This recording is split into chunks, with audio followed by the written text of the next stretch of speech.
We have got an update in the 570 News Center coming your way, and then a local MPP is hoping for cross-party support to deal with the addictive nature of social media for our kids. That conversation coming up on the Mike Farwell Show, 570 News Radio and Rogers TV.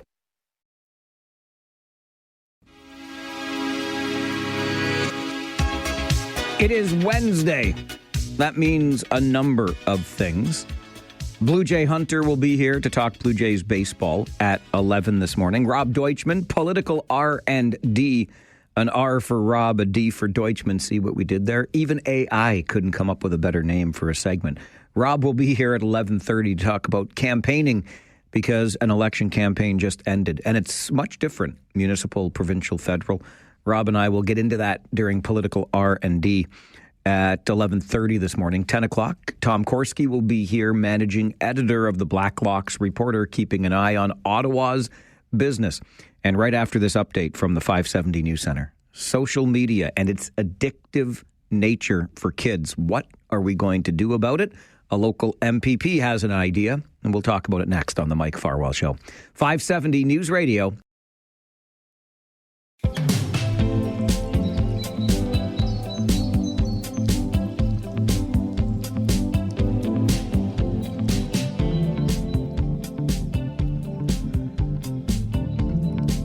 On the issues page for Waterloo MPP Catherine Fife, you'll find a petition under the headline Social Media Use Among Young Ontarians. What is it that we're trying to accomplish here? We're joined by Alison Young, who's a family physician in Kitchener, and also you'll find Alison on Instagram at the Smartphone Effect MD.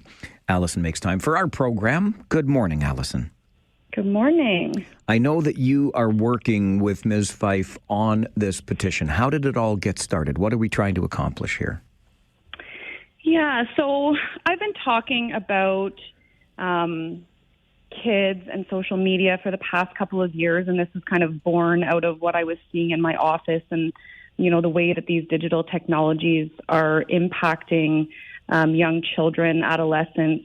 And I've really been working to, you know, educate parents and try to bring about some change in terms of maybe delaying this now sort of norm that we see around when children are acquiring smartphones and social media and just sort of this unfettered access to the open internet.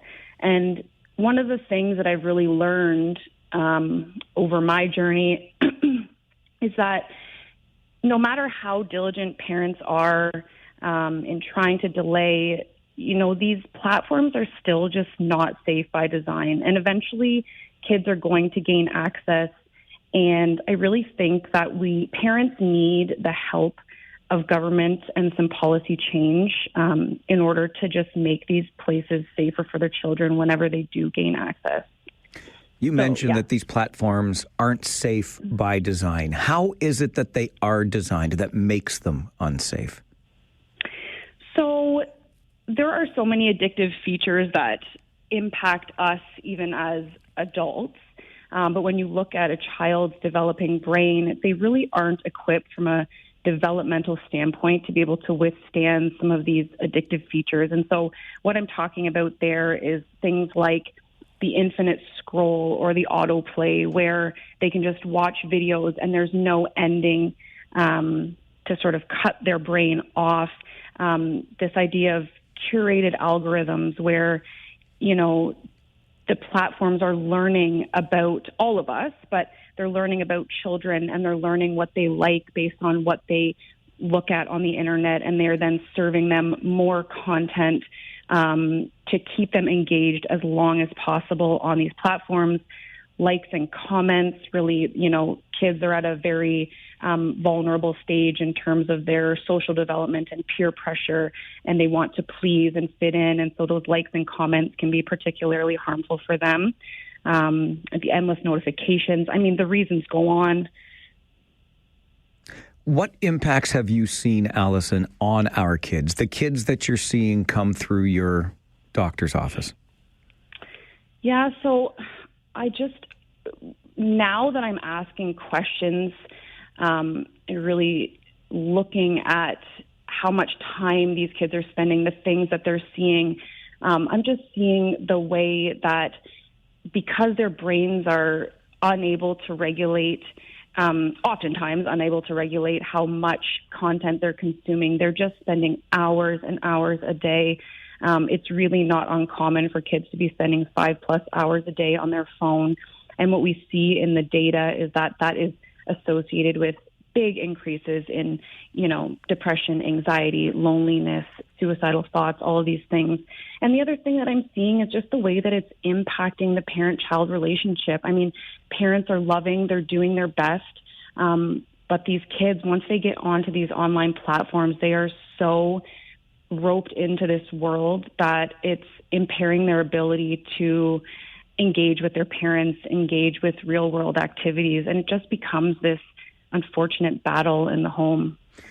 I'm glad you brought up the parents here, because you did allude to that earlier in talking about the need for some sort of government intervention, regulation here. And that's always been the battle when we've had this conversation on the show, to be frank, Allison. Is it the role of legislation and government to police this, or should it be policed in the home? Is it about the parents? But this really has created an incredible struggle, a new struggle for families. Certainly this wasn't a thing when I was a kid, because I'm a whole heck of a lot older. But this is the new reality, isn't it?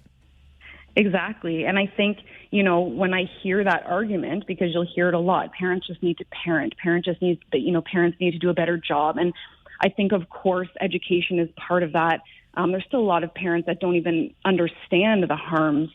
But it's not a fair battle. Like, big tech has created such a monopoly in terms of the way that children are socializing. And so this has become a norm, and it's such an uphill battle for parents. And we need help. That's the bottom line, is they need help.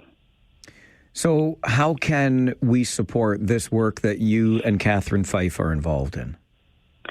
Yeah, so you can go to Catherine Fife's website, like you mentioned, and the petition is there. You can print off the petition. They have to be physical signatures, so give it to friends, family, colleagues. If you're passionate about this cause, email them back to Catherine. And what we're really asking the government to do is look at some of these addictive algorithms, as I talked about, and whether those are appropriate for children under the age of 18. We're asking the government to look at ways that we can actually age verify, because right now these platforms are, approved for 13 plus, but there's absolutely nothing keeping children younger off the platforms, and most kids are on social media by 9 or 10. So we really need robust ways to keep kids off of these platforms. And then we're just asking for increased education, public health awareness, maybe a warning label, things like that. Allison, I've long admired the work that you do, and you are tireless in it. So please keep it up, and thanks very much for joining the show this morning. Thanks so much, Mike. Allison Young is a family physician in Kitchener. I recognize the irony here, but it really is a good follow on social media, Instagram. Adults, check it out. Follow Allison on Instagram at The Smartphone Effect MD. The stuff that she shares is stuff that I think we ought to know. Intuitively, I think we understand that the machine is in control here, right? It long has been. I've talked about this before from the first time I got a smartphone, my old-fashioned BlackBerry Pearl, but it had in the top left corner the little light, and when the light was flashing red, that meant there was a new message there, and it's incredible, the draw of that. I have long ago set controls on my phone so that every message that comes in doesn't automatically give me an indication, so that I'm not like Pavlov's dog. When the bell rings, I start to salivate because I know the food's coming. I now, when I want to, when I have time to, when I choose to, I go on my phone and look at messages, deal with messages, whatever it is. Anyway, our kids do not have the same ability. And these devices and the platforms that kids have access to through these devices are literally rewiring children's brains, and not in a good way. So is it time for legislation to intervene here? Do we need controls around social media for children under the age of 16? I would love to hear your thoughts on this. 519-570-2545, star 570, and 1-800-570-5715. Let's talk about it on the Mike Farwell Show. This is 570 News Radio and Rogers TV. Because their brains are unable to regulate how much content they're consuming, they're just spending hours a day. It's really not uncommon for kids to be spending 5+ hours a day on their phone. And what we see in the data is associated with big increases in depression, anxiety, loneliness, suicidal thoughts, all of these things. Allison Young is a family physician in Kitchener. On Instagram, you'll find her at The Smartphone Effect MD. And she joins us this morning to talk about a petition being organized by Waterloo MPP Catherine Fife, social media use among young Ontarians. And Catherine Fife points to Australia, which recently approved a social media ban for children under the age of 16. Points out the need for clear guidelines on how much screen time and what kinds of content may negatively affect children's development, and is asking the Ontario Ministry of Health to, among other things, review the addictive nature of social media platforms for people under the age of 18. For example, the curated algorithms, the surveillance capitalism, the infinite scroll, the frequency of notifications, and then clarify the responsibility of social media companies regarding the moderation of use by youth under the age of 13. Is it time for, and we've had this conversation, the struggle is real between what happens in the home and what kind of intervention and or regulation comes from governments. And is it time for governments to intervene here where families clearly appear to be struggling, if not failing outright? Again, the struggle is real. I come from a much different generation, and there was concern. I do remember it about screen time, wasting all my time watching those goofy Saturday morning cartoons. When the Atari 2600 video game console came along and I couldn't wait to get my hands on that joystick and play some video games, it was 1 hour a day, Michael. That's all you're allowed to play. And do you think I played more than one? Yes. But there wasn't so much available. It was just a game. Yes, you had the different cartridges, but it just didn't have the same addictive nature to it. And outdoors called, and the fresh air, and the time to play with friends in real life. 519-570-2545. Star 570 and 1-800-570-5715. Is it time that governments intervened and gave families some additional support here when it comes to dealing with the addictive nature of social media? Again, we know, I'm thinking back on seminars I was a part of, the little conferences or summits that we've had in this community about tech for good. And I know that many believe that and believe in that and practice that. But in these instances, certainly think about, in particular, the curated algorithms, right? If you use social media to any level in your own life, you surely recognize that the machine keeps feeding to you the content that it has realized that you like, right? That's why I get all kinds of sports stuff and motorcycle stuff on my feeds. It just shows up. Oh, yeah. And that one time I made the mistake of getting attracted to an ad about losing my beer belly. Do you know how many things I get about the Better Dad bod now? They show up all the time because I clicked a little bit further through on one of those ads. They control us, they being the machines, they being the platforms. And I'm saying this as an adult. What if you are a younger person with your brain still forming and being rewired through the use of smartphones and the impact that they have on you?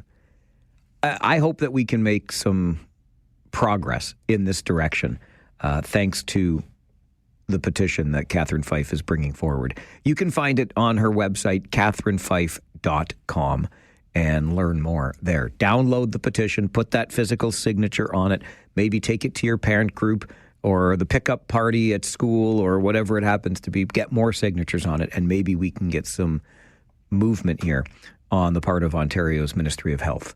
This is the Mike Farwell Show on 570 News Radio and Rogers TV.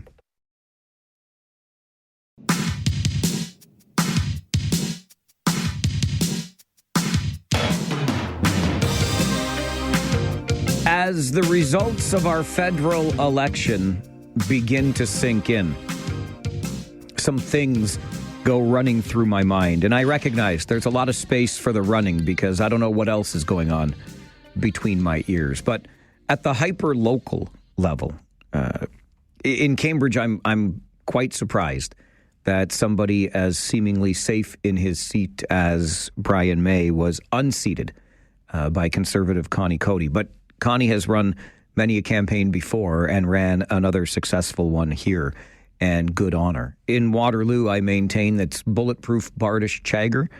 She is about as safe a seat, Liberal or otherwise, but certainly a safe Liberal seat because that's what she's always been, that this community has seen in quite some time.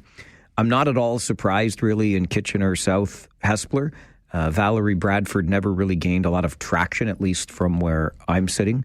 Kitchener-Conestoga continues to be one of those ridings that doesn't seem to matter who's running. It's always going to be a close race. That's been the case for about 10 years now.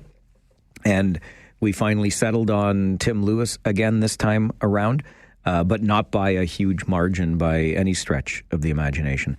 And then in Kitchener Centre, imagine being somebody who, and this is just my opinion, of course, you're welcome to form your own, and maybe you already have, but I don't know that I can recall an MP that worked harder. Just forget the political stripe. Just somebody who worked so hard at the job. And I'm talking about Mike Morris.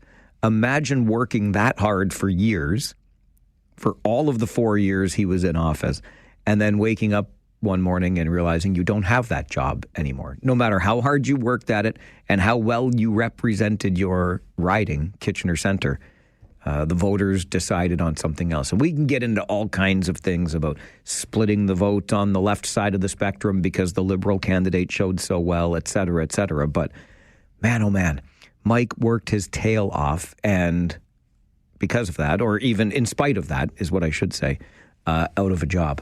At the bigger picture here, I'm really curious about how this, or I'm intrigued by the way it's all played out.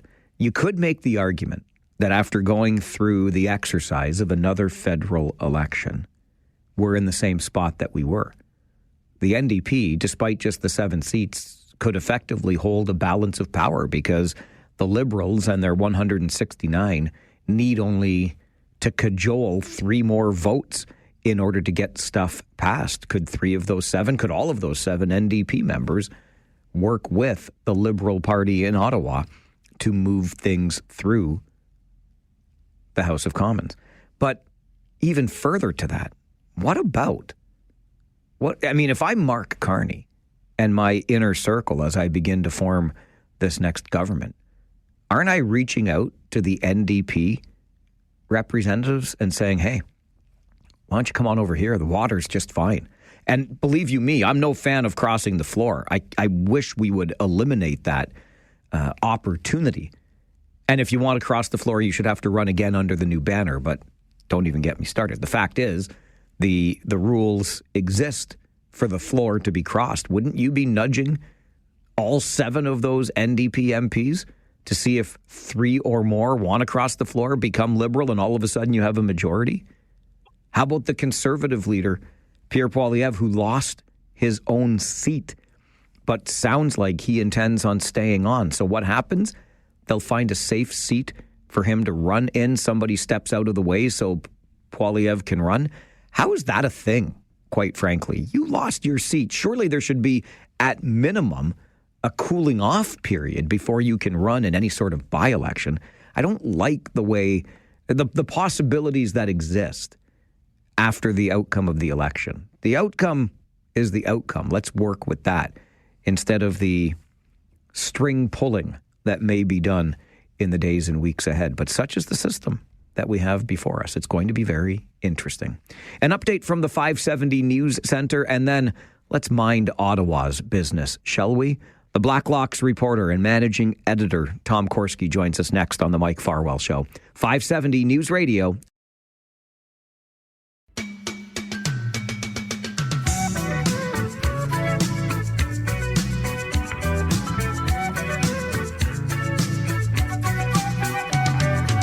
Another federal election in the books. Another Liberal minority now under Prime Minister Mark Carney. Are you used to saying that yet? Tom Korski is the managing editor with the Blacklock's Reporter. Joins us every Wednesday morning at this time as he minds Ottawa's business. Good morning, Tom. Good morning, Mike. What do you make of where we are at federally following another election? Well, no one got what they wanted, and I don't think the Parliament's going to last very long. I think they're going to be at each other's throats, and you're going to have another election within a year and a half. But it's already starting to get hot. You've reported figures today from StatsCan based on forecasting from numerous business groups, big and small, say the economy is just being ground into dust, looking at a recession looming, and Parliament's been off for 5 months, so chop chop. I think everyone's kind of owly, Mike. I don't see any celebrations in town. I think they have a lot of work to do. And one of the big differences I think we will see here, Tom, is when the Liberals want to pass anything, it won't be the NDP they'll be looking to. Perhaps the Bloc here is holding some pretty significant cards in their hand. It is interesting. I think you raise a key point. You know, when the NDP lost party status and people say, well, that's too bad, it's kind of a disastrous outcome for them. One of the most crucial impacts of that is when you don't have party status in the House of Commons, and this is vital in a minority house, you don't get committee assignments. This is not processed. This is crucial, Mike. The committees do all the heavy lifting in a minority parliament. They're the ones that issued the subpoenas. They're the ones that called federal contractors up on the carpet for sweetheart dealing. They're the ones that forced the closure, in one case, of a federal agency that was implicated in awarding millions to friends.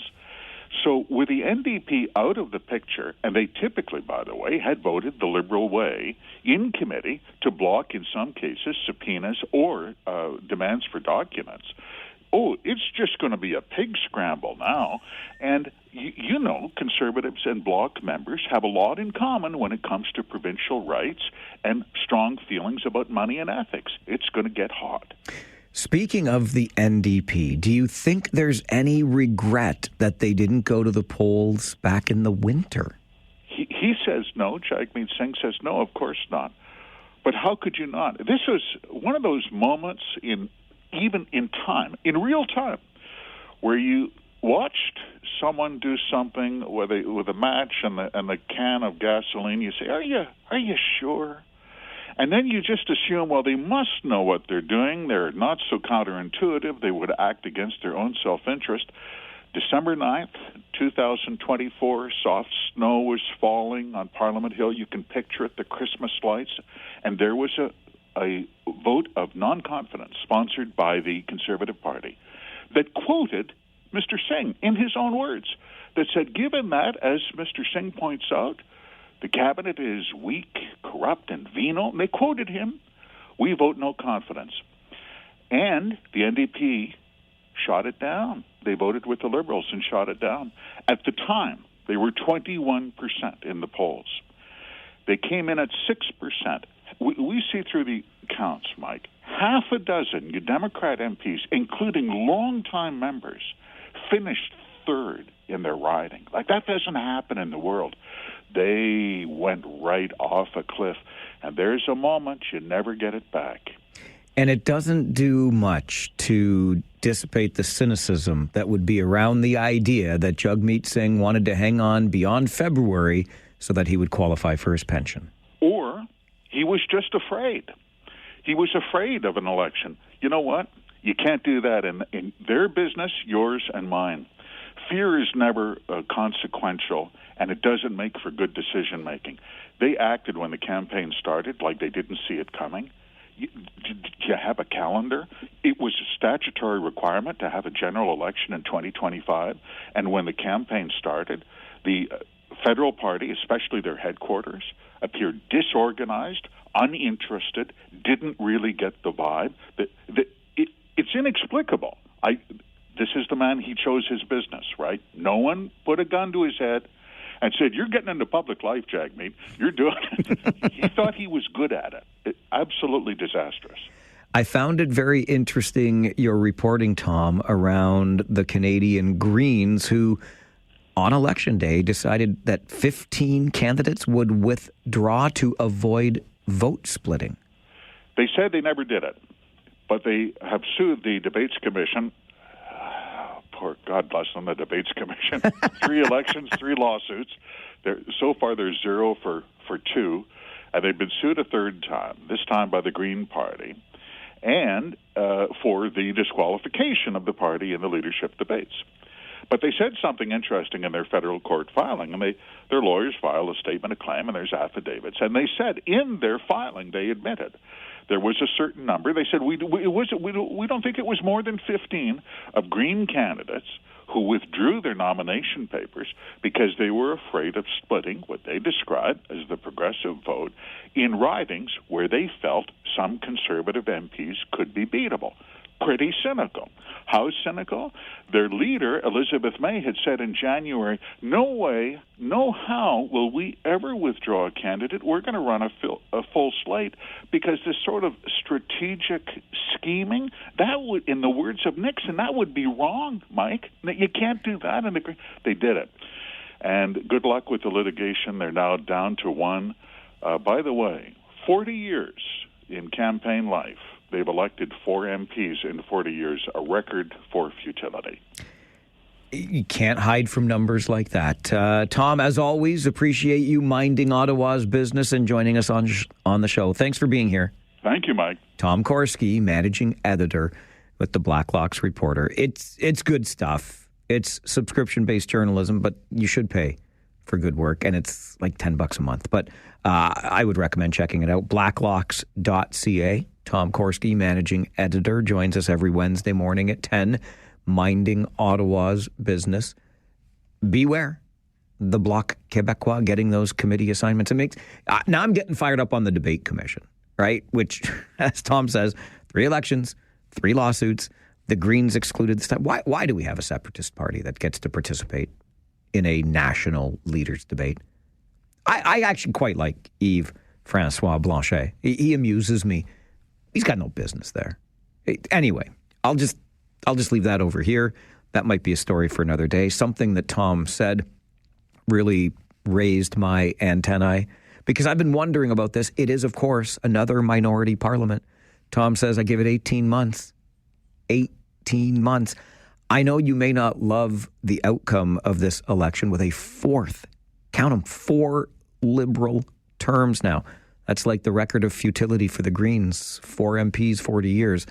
Anyway, you may not like the results, but how about the fact I just wish that we had a majority. I think the times that we are in demand a majority so we can get more stuff done. Here we are in a minority. How long do you think it'll last? Are we talking 18 months? I was kind of leaning that way myself. Tom just reinforces that this morning. What do you think the shelf life of this minority parliament is? Let me know your thoughts. 519-570-2545. Star 570. 1-800-570-5715. Surely this parliament is not lasting longer than 2 years, right? So in early 2027, we'll be back at the polls? You think? This is the Mike Farwell Show. 570 News Radio and Rogers TV.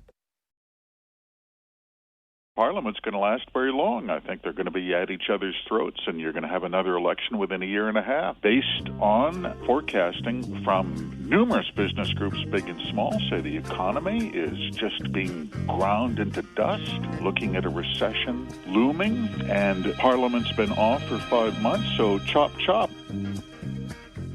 Chop, chop what? Services? So we can get our budget in check? Maybe we should start a countdown on this show. We'll begin every day. Have they balanced the budget yet? But we could ask that federally, provincially. We're not going to get the answer yes. It seems as though unbalanced budgets and deficit spending are the way of the future for governments in this country. Nonetheless, I'll park that over there. You heard in that clip from Tom Korski, excellently selected by our gal on the other side of the glass today. Jen Tan is working on the other side of the glass. 18 months is what Tom is giving this minority parliament in Ottawa. You think he's on the money? About a year and a half for this minority government? 2 years? That tends to be the shelf life, right? 18 to 24 months. Of course, I'll remind you that we just finished a minority government that lasted 4 years. 4 years, but you know, there was a supply and confidence agreement between the Liberals and the NDP. A supply and confidence agreement that NDP leader Jagmeet Singh publicly tore up at a media conference. I can't remember how many months ago now. And, well, as Tom and I also talked about in that last segment, it appeared as though Jagmeet Singh got some cold feet. And fear has no place in politics. It impacts decisions usually negatively. If when he was chastising the governing Liberals and talking about how awful they were, if then, back in January, Jagmeet Singh had decided to help the government fall, vote that non-confidence, or bring forward that non-confidence motion, the government falls. The NDP at the time was at 21%. And maybe the dithering and the waffling and the waiting is what ultimately cost Jagmeet Singh not only his seat, but his job as leader. Who knows? But 18 months or more, 519-570-2545, star 570 and 1-800-570-5715. I find myself frustrated. Again, I think I'm just tired of the first past the post system. And I know that many will say minority governments are better because it forces parties to work together. Sure, this one's going to be really interesting because the Liberals and the Conservatives are so close in terms of the number of seats. So where will the coalitions be built? Where will those bridges come from to help one side or another either move through or block legislation, right? I don't know.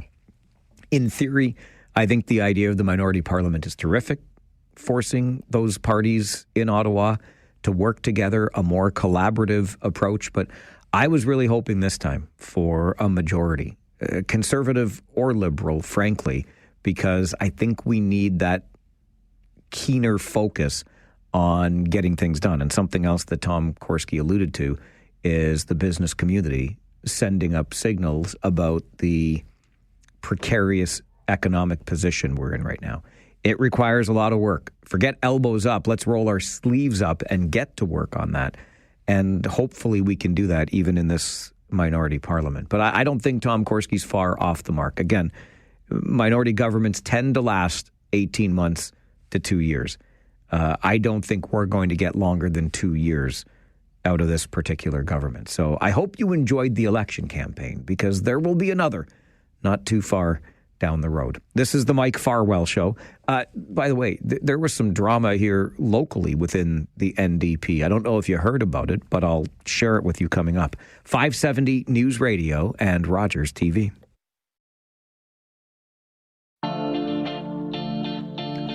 You know, maybe I need to stop complaining about the first past.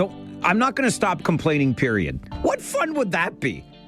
If I wasn't complaining, I wouldn't be working. But maybe, as I stick to politics here for a moment, maybe I'll stop complaining about the first past the post system and complain about what really is the problem in politics in this country today, in my opinion. I'll take you back first to a call we got, I think it was Tuesday. Tuesday was yesterday. I'm sorry the days are blending together for me. And I believe the gentleman who called was Eric, and he was lovely and said some really lovely things, including asking the question when I was going to run for office. He thinks that I should be in politics. And I gave Eric the response I have long given, that I'm never going to. I'm not interested in that side of things. I like it on this side of things. But I'm going to be honest with you because it's the only way I know how to be. Eric's call, and I guess the timing of it and maybe being in election mode for so long really gave me pause for thought. And I actually started to reconsider. Forget the never get into politics thing. Never say never, they say, right? I thought, well, you know what? Maybe it wouldn't be such a bad idea, because what I would do is bring to politics exactly what I bring to this show. And I'm comfortable saying that. I don't just try to bring it to the show. I do. Upfront, honest, like you're only going to get the raw truth from me. This is why this is what I think about something. This is why I think it. And I'm just going to be honest with you about it straight up. I thought, well, maybe if I got into politics and I behaved in that manner, we could begin to change the channel a little bit insofar as how the political game, if you will, is played. But then I come across this story locally following this federal election, and I realize that I don't think my approach would have any impact whatsoever.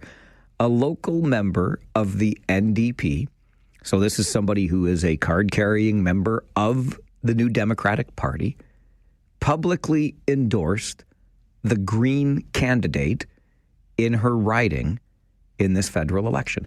And because she did that, she's been booted out of the NDP. Let that sink in for a moment. You look at the candidates in your riding, you, because you're being honest and you've got some integrity, say, you know what? Our NDP candidate is not as good as this candidate. I'm going to endorse this candidate. And for that, the party says, see you later. You're no longer allowed here. Is this a thing? Well, clearly it's a thing. Why is this a thing? The biggest problem, in my opinion, in Canadian politics today, and this goes for provincial too, is the party system. Don't tell me I can't have independent thought. If I think our candidate sucks, I'm going to tell you our candidate sucks. And you know who doesn't suck? That candidate over there. And you should be allowed to say that without fear of being kicked out of your party. And yet, that's what happened to this now former member of the New Democrats in Waterloo Region. That is shameful, in my opinion. Shame on you, local NDP. Heaven forbid somebody have an independent thought. We wouldn't want that in politics, would we? This is the Mike Farwell Show, 570 News Radio and Rogers TV.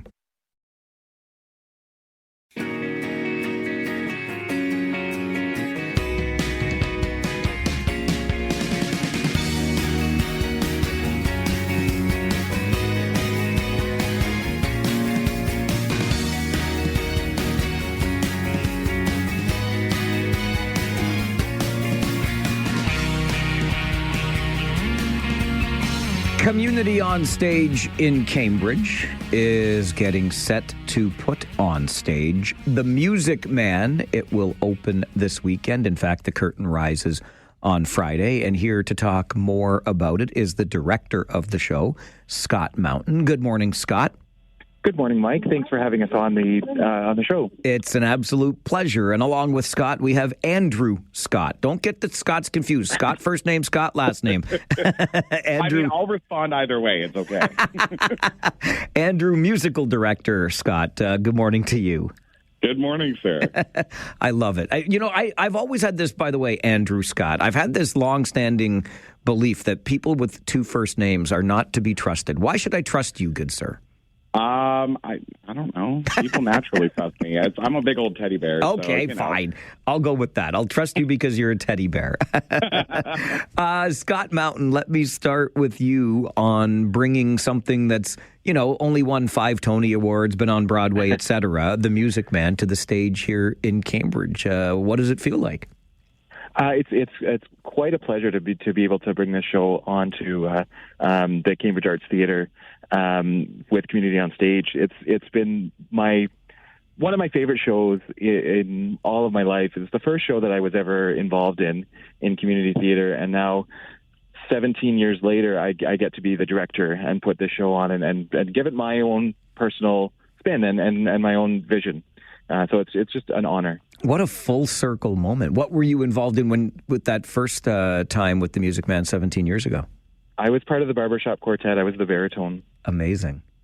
So how much of that experience do you draw on from being directed, and other times maybe you've come across the work to be the director and bring it to the stage in Cambridge this weekend? So much of the experience that I've been involved in. As I said, I've been doing theater for 17 years now. And so many different shows. I've probably been involved in about 30 different shows. So all of the different shows that I've been involved in, all the different directors help to bring the direction that I get to lead and the ideas that I get to bring forth to the actors that are involved in the show now. Andrew, how do you approach, as musical director, The Music Man on stage in Cambridge? Funny enough, Scott is actually my mentor. He is our primary music director for the company, and so I have a little bit of a musical background myself as a musician first before I was a vocalist, so I kind of took under his tutelage because there's other opportunities like this where he wanted to direct the show or where he wanted to be in it, so we wanted some chances to be able to change out. So for this instance here, it's really nice to be able to step in and work side by side with the man who has taught me how to be a music director. And be able to bring his show and his vision to life. That is a very cool experience. Now, I remember, Andrew, having had the opportunity on my show to have as a guest my mentor in radio, and I'll be honest with you, it made me nervous as hell. I scared the bejeepers out of me. Like, how does it feel for you? It was pretty nerve-wracking, too. I think it was more so the last show, because I know we chatted back in the fall when I was music directing Man of La Mancha, and Scott was in that production. So to sit there and be the one to have to lead while your mentor is in amongst the people you're leading, that was the next level intimidation. But I mean, we're very collaborative as a company. So honestly, Scott's made it real easy to work with him. Tell me a little more, Andrew, about the company itself, Community on Stage, and how you come together and keep the arts alive in this regard in Cambridge. We founded ourselves back in 2020, which of course is a fantastic time to start anything. But Music Man is our 5th full production that we've brought to the stage now. We've seen new faces year over year, show after show. I would say at least half the cast is new faces for this one. Music Man actually is now our largest production we're bringing to the stage with 36 cast members, which in the Cambridge Arts Theatre is no small feat to fit everyone on stage and make it work. But we just really look for ways to try and include and nurture people. Obviously, again, like I said, I mentored under Scott, and now we have other people who are mentoring under us because it is community, and we want to make sure that people are able to delve into the various aspects that they want to get into. So it doesn't necessarily have to be on stage. If you're interested in stage managing, or if you're interested in music directing or being a director, we're really all about that mentorship and building up the community and allowing people to really feel welcome and feel a part of it. And again, it's something Cambridge has kind of been missing in terms of the musical aspect. So it's really nice for us to be able to have home base there and kind of expand that within the Cambridge community. I love that, and the welcoming nature of it. It takes me back to being involved in musical theater in high school. And believe you me, I was neither musician nor singer, but somehow they found a place for me, and I thoroughly enjoyed those opportunities. Scott, I'm thinking about your music director just talking about that 36-member cast. Does he just say, look, we need this many, and you make it fit on the stage at the Cambridge Arts Theatre?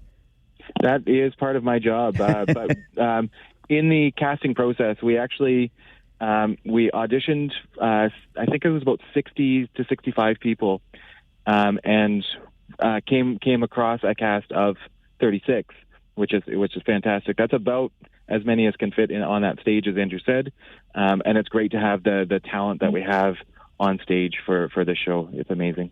So, I will also let it be known, too, that number 36 came out of the director's mind, not mine. So, Scott Mountain, it's all your fault, Mr. Mentor. It is, yes. All right, so let's get to the details. Where we can see this, and I know the curtain rises on Friday night at 7:30, Scott. It does. The show is going to be at the Cambridge Arts Theatre, which is 47 Water Street South in Cambridge. We open, as you said, on Friday the 2nd at 7:30. We also have shows the 3rd, 8th, 9th, and 10th at 7:30, as well as matinee shows on the 3rd, 4th, and 10th at 1:30 p.m. I hope you break a leg, and of course I mean that in the theatrical sense, both of you. Thank you so much. And tickets are available at www.communityonstage.com. That's the place we'll point people. Gentlemen, have a great show. Thank you so much for joining us here this morning. Thank you, Mike, again. Thank you so much for having us on. Scott Mountain and Andrew Scott joining us on the show. A couple of Scots. Not from Scotland. If it's not Scottish, just crap. No. The Music Man opens at the Cambridge Arts Theatre Friday night, 7:30. The curtain will rise, and then shows right through the following weekend on Saturday, May the 10th. Details at communityonstage.com. You can find your tickets right there and support the little theater that could at the Cambridge Arts Theatre, founded in 2020. And I get a lot of requests on the show. Tell us what's going on in the arts community. There is a lot still. It is still a vibrant community, and this is another way that you can support it. The Music Man opens Friday night at the Cambridge Arts Theatre. Tickets at communityonstage.com. We'll take a break, come back, and how about some Challenger baseball? No, not the challenge of the Blue Jays ever winning another game. I jest. But Challenger baseball in Kitchener, and registration opens for another season. If you haven't heard about it before, I think you're really going to like it. We'll talk about it next on the Mike Farwell Show. This is 570 News Radio and Rogers TV.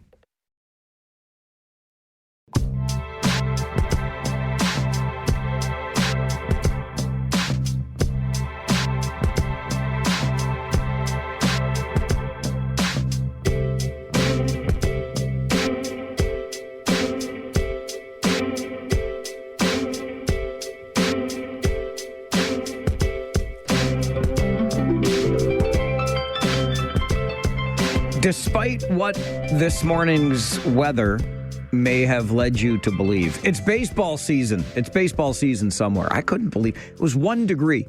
1 degree when I left for work. Jiminy Christmas. Tomorrow is May, don't you know? Anyway, I bring up baseball because registration is now open for another season of Challenger Baseball. And our good friend, Kathy Lepar, who's the program coordinator for Challenger Baseball, joins the show this morning to talk about it. Kathy, good morning.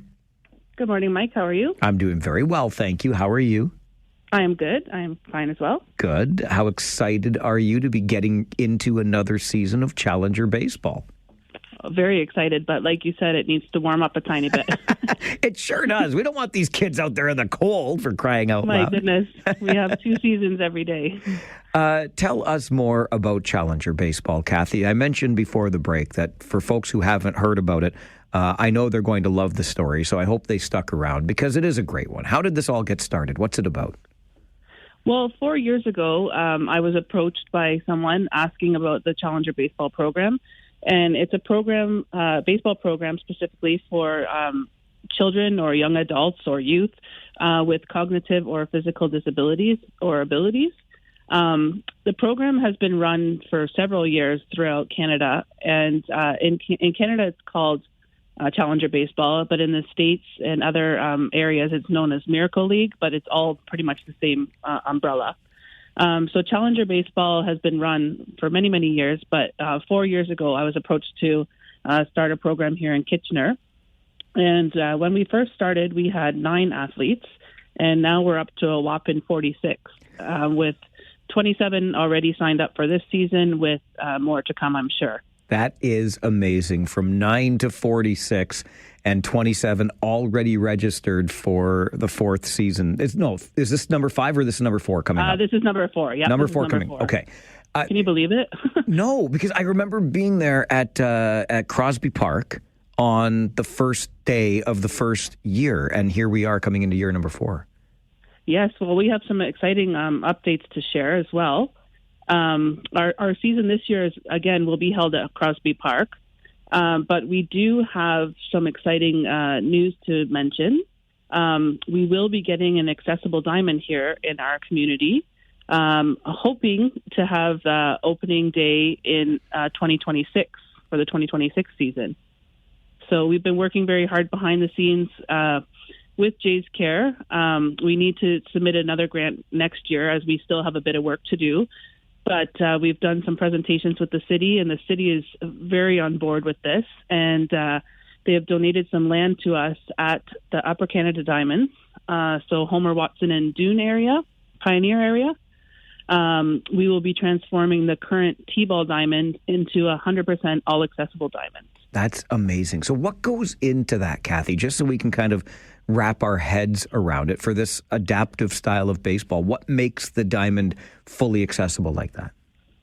So a lot of different things, and it wasn't until we started this program that we realized all the various challenges throughout the different cities and stuff, but definitely something that has to be flat, because we have some athletes that have mobility devices or walkers or canes or wheelchairs, whatever you may be, that need to have a flat surface for sure. And then, some of the gravel diamonds or whatnot, if they fall or devices get stuck or whatever, it makes it very, very challenging. So that being number one would be a flat surface. And the ones we like to use are the rubberized turf, because then if they do fall, that's not a hard fall. And it's something that we can, have 100% all the time. Like the bases are painted onto the surface, and stuff that would stay and would require little to no maintenance going forward. So again, the rubberized turf, the wider dugouts, again, for our friends with mobility devices to get into the dugout and be able to maneuver. Fences around the diamond for our athletes that like to explore, and, it's just a more secure space. The seating, like the benches and seating, would be for our parents and fans, but also for those that needed, accessible seating as well. And a whole bunch of different things. The opportunities are endless, really, but those are the main things. So I know Upper Canada Park right now is undergoing a whole bunch of renovations. They're getting lighting, which will allow for programming to extend into the evenings if need be. And they're also redoing the parking lot, which will add some handicap parking spots, as well as they're going to flatten and pave the surfaces as well.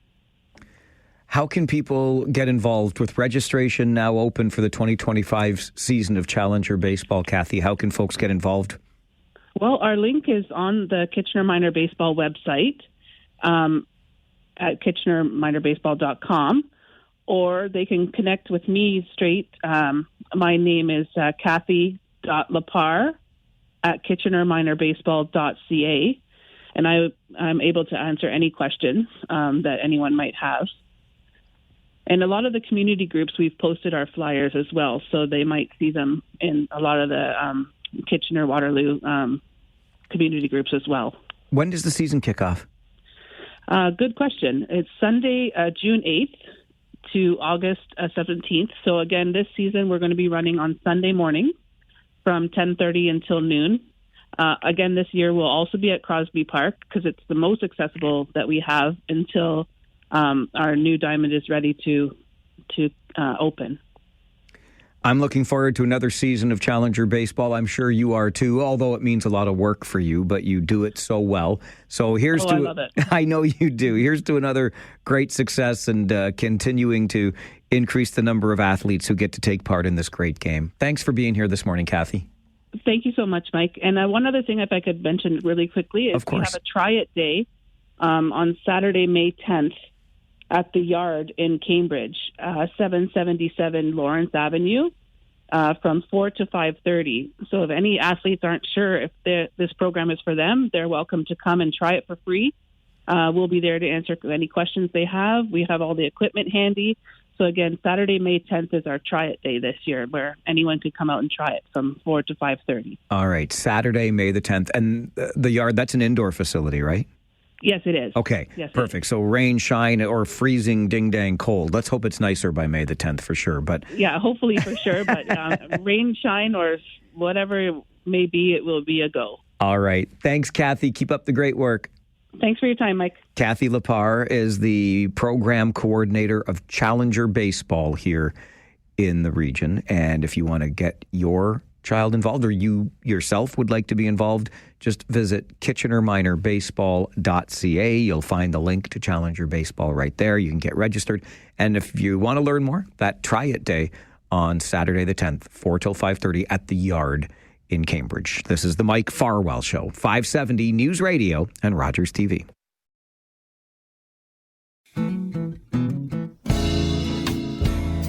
Just ahead of your 11 a.m. update in the 570 News Center. Don't forget, Wednesday mornings, 11:30, so 30 minutes from now, political R&D, the R for Rob, the D for Deutschman. And Rob and I will get into the finer points of running a political campaign, one of which, of course, just finished. So that's in 30 minutes' time. But right after this update from the 570 News Center, our good friend Blue Jay Hunter drags himself in here. Hope he drags the Blue Jays offense with him. We'll talk Blue Jays baseball coming up on the Mike Farwell Show. 570 News Radio.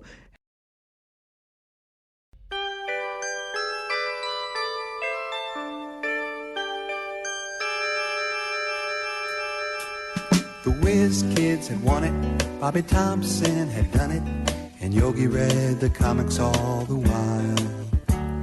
Rock and roll was being born, marijuana we would scorn. So down on the corner the national pastime went on trial. We're talking baseball, Klazuski, Campanella, talking baseball. The man and Bobby Fella, the Scooter, the Barber and the Nuke.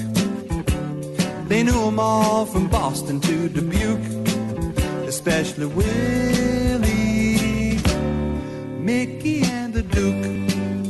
This might be one of my favorite intros to any segment that we do. And it's a throwback to producer Paulie's days. He found this one, and we still play it today because it is so fitting an introduction to our good friend Ian Hunter, the Blue Jay Hunter. I love baseball. I love the tradition. I love my peanuts and Cracker Jack. I don't really love the Blue Jays right now, Ian Hunter. Yeah, I hear you. Actually, did you know there's a Blue Jays version of this song? I believe they recorded, maybe we can play it next week, but there's a customized version for every Major League Baseball team. I believe, last time I checked, I think there is a Blue Jays version. You are a font of baseball information. I did not know this. Useless stuff that's in my brain. We're going to find it. We're going to play it if it exists. I trust you, though. I absolutely trust you. Let's start with the good, okay? We're going to start on a positive note. Okay. Oh, and by the way, Blue Jays fans, I know you like to get involved in this stuff. It's early in the season. Hope springs eternal, all of that stuff. You got questions, Ian Hunter, the Blue Jay Hunter has answers. 519-570-2545, star 570, and 1-800-570-5715. Dalton Varsho is back. Mm-hmm. That's the good, right? Hell of a catch last night. Yeah, that was incredible. You've seen so many catches where guys fall down and it's on the blooper reel for years and years and years. But that was a catch where I don't physically know how that was possible. He stumbled on the warning track, took his glove out, and somehow caught the ball. I was speaking with someone this morning about that. I was like, unfortunately, that kind of got lost in the fray of the Blue Jays losing yet another game. But yeah, having him back, and I tweeted out yesterday, who thought we would be singing the praises of Dalton Varsho, him returning to the lineup, hopefully to spark some offense, even though he's a Gold Glove caliber player, like a defensive player first, not a offensive player. But yes, that was at least there was one positive thing to take away from last night's loss. Spark the offense. That's got to be what needs to happen here, Ian, because it is as cold as the weather as we head into May. Yeah, let's go through the fun list of all the bad numbers the Blue Jays have. They have the second worst run differential in the American League. They've hit the second fewest homers. They have the worst home run differential in Major League Baseball. They're third last in runs scored. So to me, it's the solution is obvious, right? They need to hit more homers, more extra bases, but they're just last night. I will give credit, Bichette hits a double, Vladdy hits a homer, but that's all the offense that the Blue Jays are managed to put across, and just as a whole, they're really truly underperforming. Maybe, I know you were kind of giving me credit a few weeks ago, like, oh yeah, this lineup's actually producing quite well. I think maybe they were overperforming because it was the second half of the bottom half of the lineup that was really kind of contributing. But now that the bottom half of the lineup is falling apart, and that really kind of magnifies how much underperforming Bo Bichette, Vladimir Guerrero Jr., and Anthony Santander are right now. I think about that, and particularly around Santander and Vladdy. We talk about historically slow starters. They know the season starts in April, right? Mm-hmm. Like, I don't understand. Like, if your stats show that you start slow, shouldn't you be doing something between January and March to maybe start faster? I don't know. I'm no expert here, but I find it frustrating. Yeah, it is one of those weird things where that's just kind of the guy that they are. Like, they don't really start turning it on until May or June. I remember Frank Thomas, Hall of Famer Frank Thomas, was the year that the Blue Jays let him go. He was having a really bad April, and they just decided to release him from his contract, even though statistically he was a bad starter as well. So I'm not saying the Blue Jays should do the same with Santander, but it's like, what do you do with him? Do you bench Vladimir Guerrero? Do you put him at 8th in the lineup?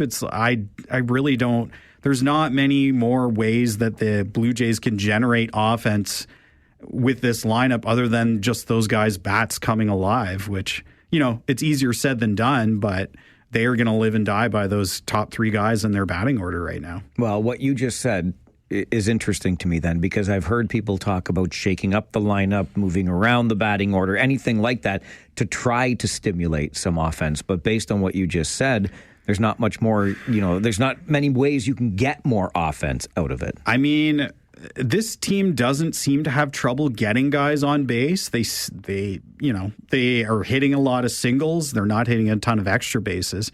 They are getting on base. They're just not delivering. So, yeah, I don't think a lineup shakeup is really going to help.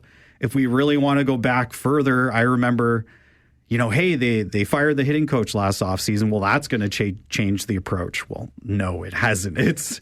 They're offensively, it's weird. They're almost the exact same team underperforming like they were last year, and even the second half of the year prior to that. So I really don't know what it is. And there's no guys in the minor leagues that are going to come and save the Blue Jays right now. So, like I said, yeah, they have to live and die by their big bats in their lineup right now. Ian Hunter is the Blue Jay Hunter, and he joins us every Wednesday morning at 11 to talk some Blue Jays baseball. You're welcome to join us in the baseball conversation, and we're going to talk also right after this break about something Ian wrote recently, the home run problem the Blue Jays have, and it's not just a problem hitting them. Stay with us as we continue on the Mike Farwell Show this morning. Blue Jay Hunter is here on 570 News Radio and Rogers TV.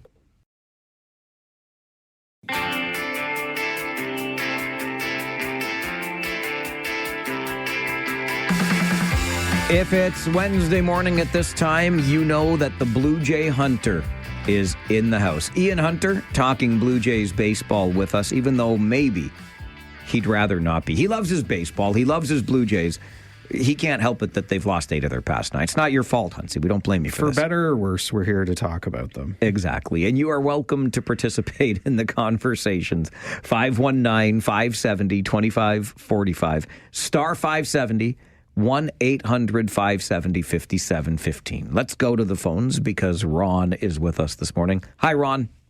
Hi, how you guys doing? Hopefully it's been a good day. I'm looking forward to going to the game tonight. Hopefully get a bubblehead. But besides the point, with the way the Jays have been playing, and I mean, it's been hard to watch their games right now. But I have a question that is really kind of wondering, is it good to start talking about trades now, or should we be waiting still? Because, I mean, the way they're performing right now. Do you mean trading players away or adding players? Seeing what we can get. Yeah, I mean, that wouldn't actually be a bad idea. The thing is, this early in the season, typically you're not seeing a ton of trades because teams out of contention want to hang on to those pieces as long as they can to get as much as they possibly can.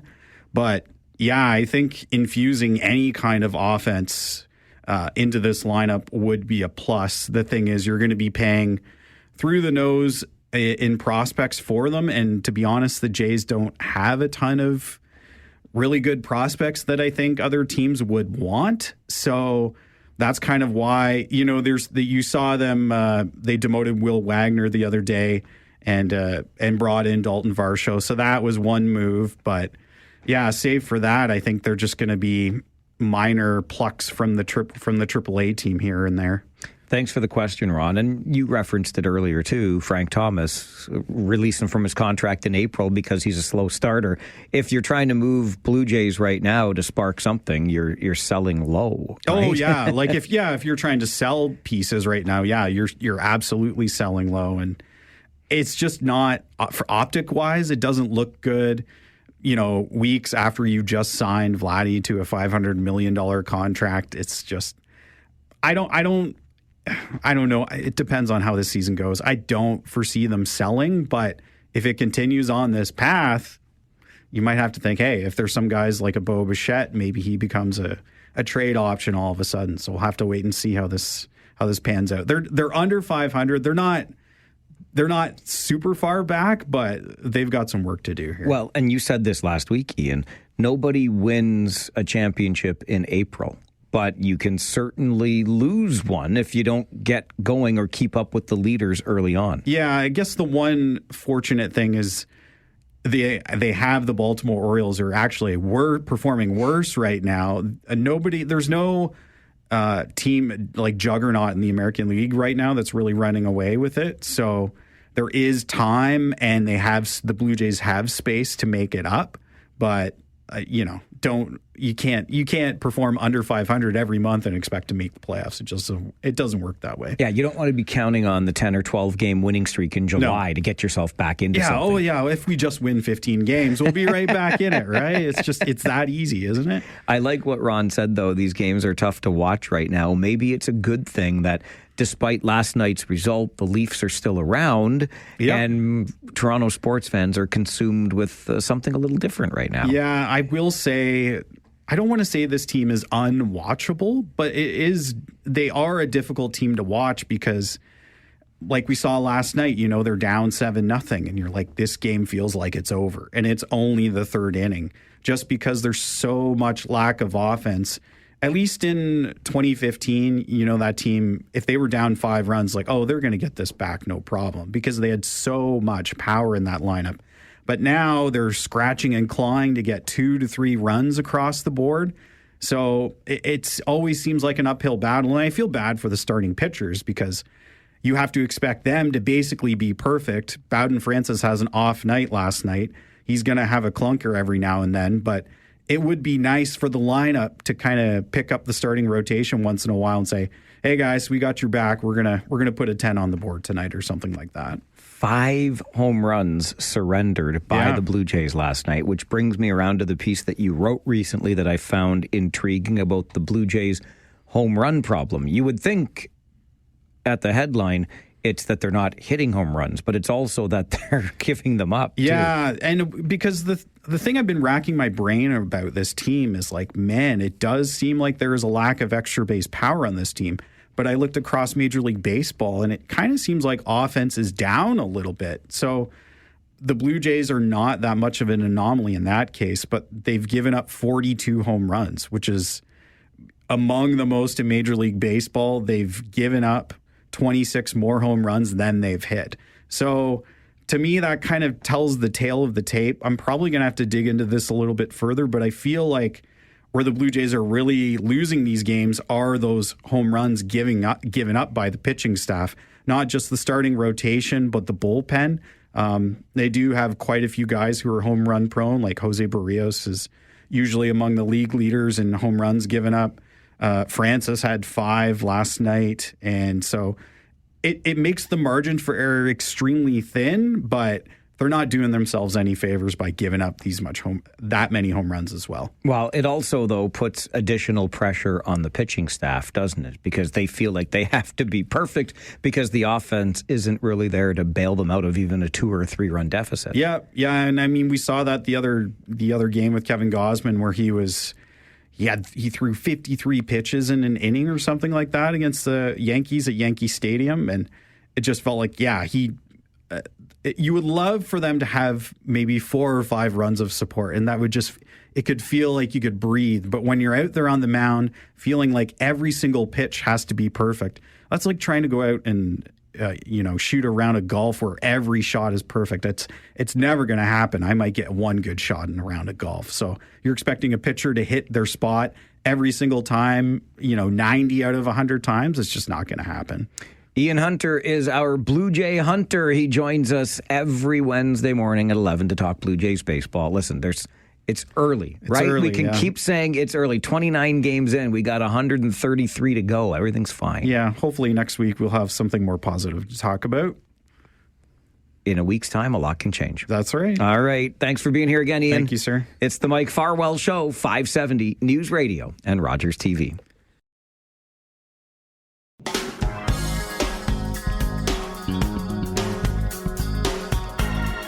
I want you to think for a moment of a road. Any road where it's difficult to navigate for both drivers of vehicles and riders of bicycles. I would think of, let's go Hessenstrasse or one of the other roads out in the township where the Tour de France types like to get out on weekends and take over the entire rural road. You know those roads I'm talking about, right? But it's okay because when they ride in a pack at 50 or so kilometers per hour, we should just make way for them. Anyway, think about another road. Maybe you think of a different one where it's more difficult to navigate because of the number of people on bicycles that use that same road. It's not just here, of course. These kinds of conflicts play out in communities across the country. And in Halifax, a councillor there is proposing a rather interesting approach. He says on a road in Halifax where there is a bit of conflict between drivers of vehicles and riders of bicycles, this councillor says, I would be fine with removing the cars from this particular road. If drivers are unwilling to follow the law, then maybe we should remove the drivers. Now, I don't know about you, but I'll again make reference to the packs of bicycles that appear as though they're in the Tour de France, cycling along the rural roads on weekends. It's a relatively common sight. I will point to you the 4-way stop not far from my house, where I have never, not ever, not one time seen a person on a bicycle actually stop at the stop sign. So if who is unwilling to follow the law? But this particular councillor in Halifax says, if the drivers can't follow the law, then we should remove the drivers from the road. Don't tell me there's not a war on cars in some municipalities in this country. In general, of course, the man is not wrong. If you can't follow the rules of the road, what are you doing on the road anyway? I would, though, extend that beyond the person behind the wheel of a vehicle. If you're in the saddle or on the seat of a bicycle and you can't follow the rules of the road, maybe you ought not be on that road. This is the Mike Farwell Show, 570 News Radio and Rogers TV.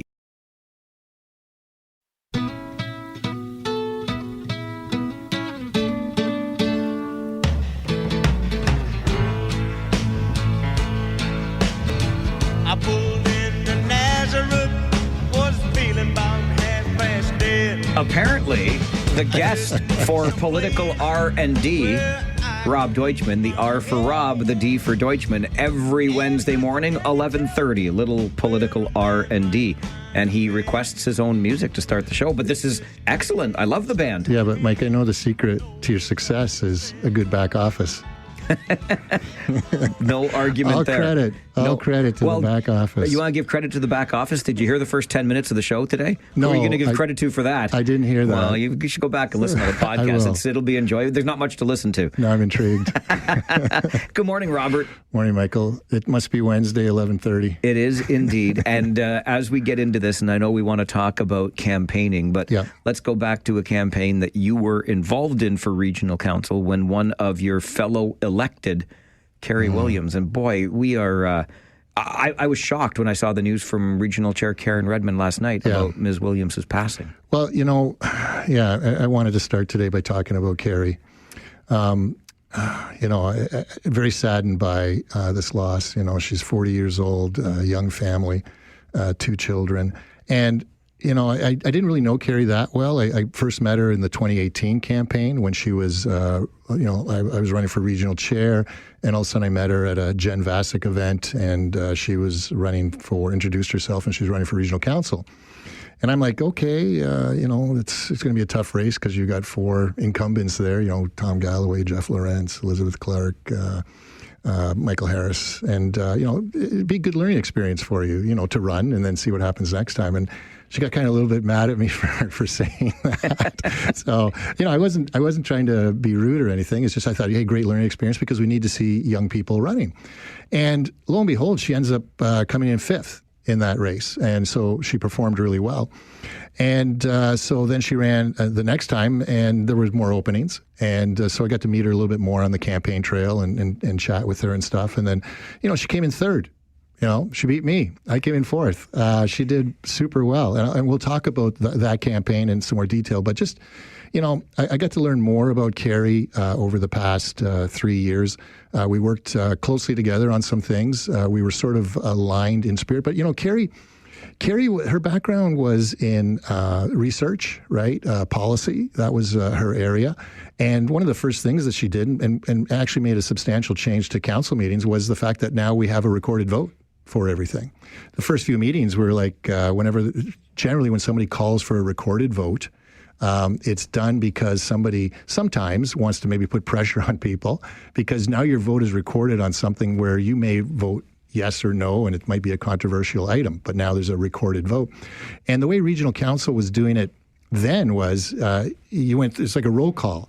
You started with the chair and then went through everybody. How do you vote? Yes, yes, or no, yes or no, which seemed kind of odd to us because it was almost seemed like you might be influenced by the person that just voted ahead of you, or you're at the end of it and there's like all these votes.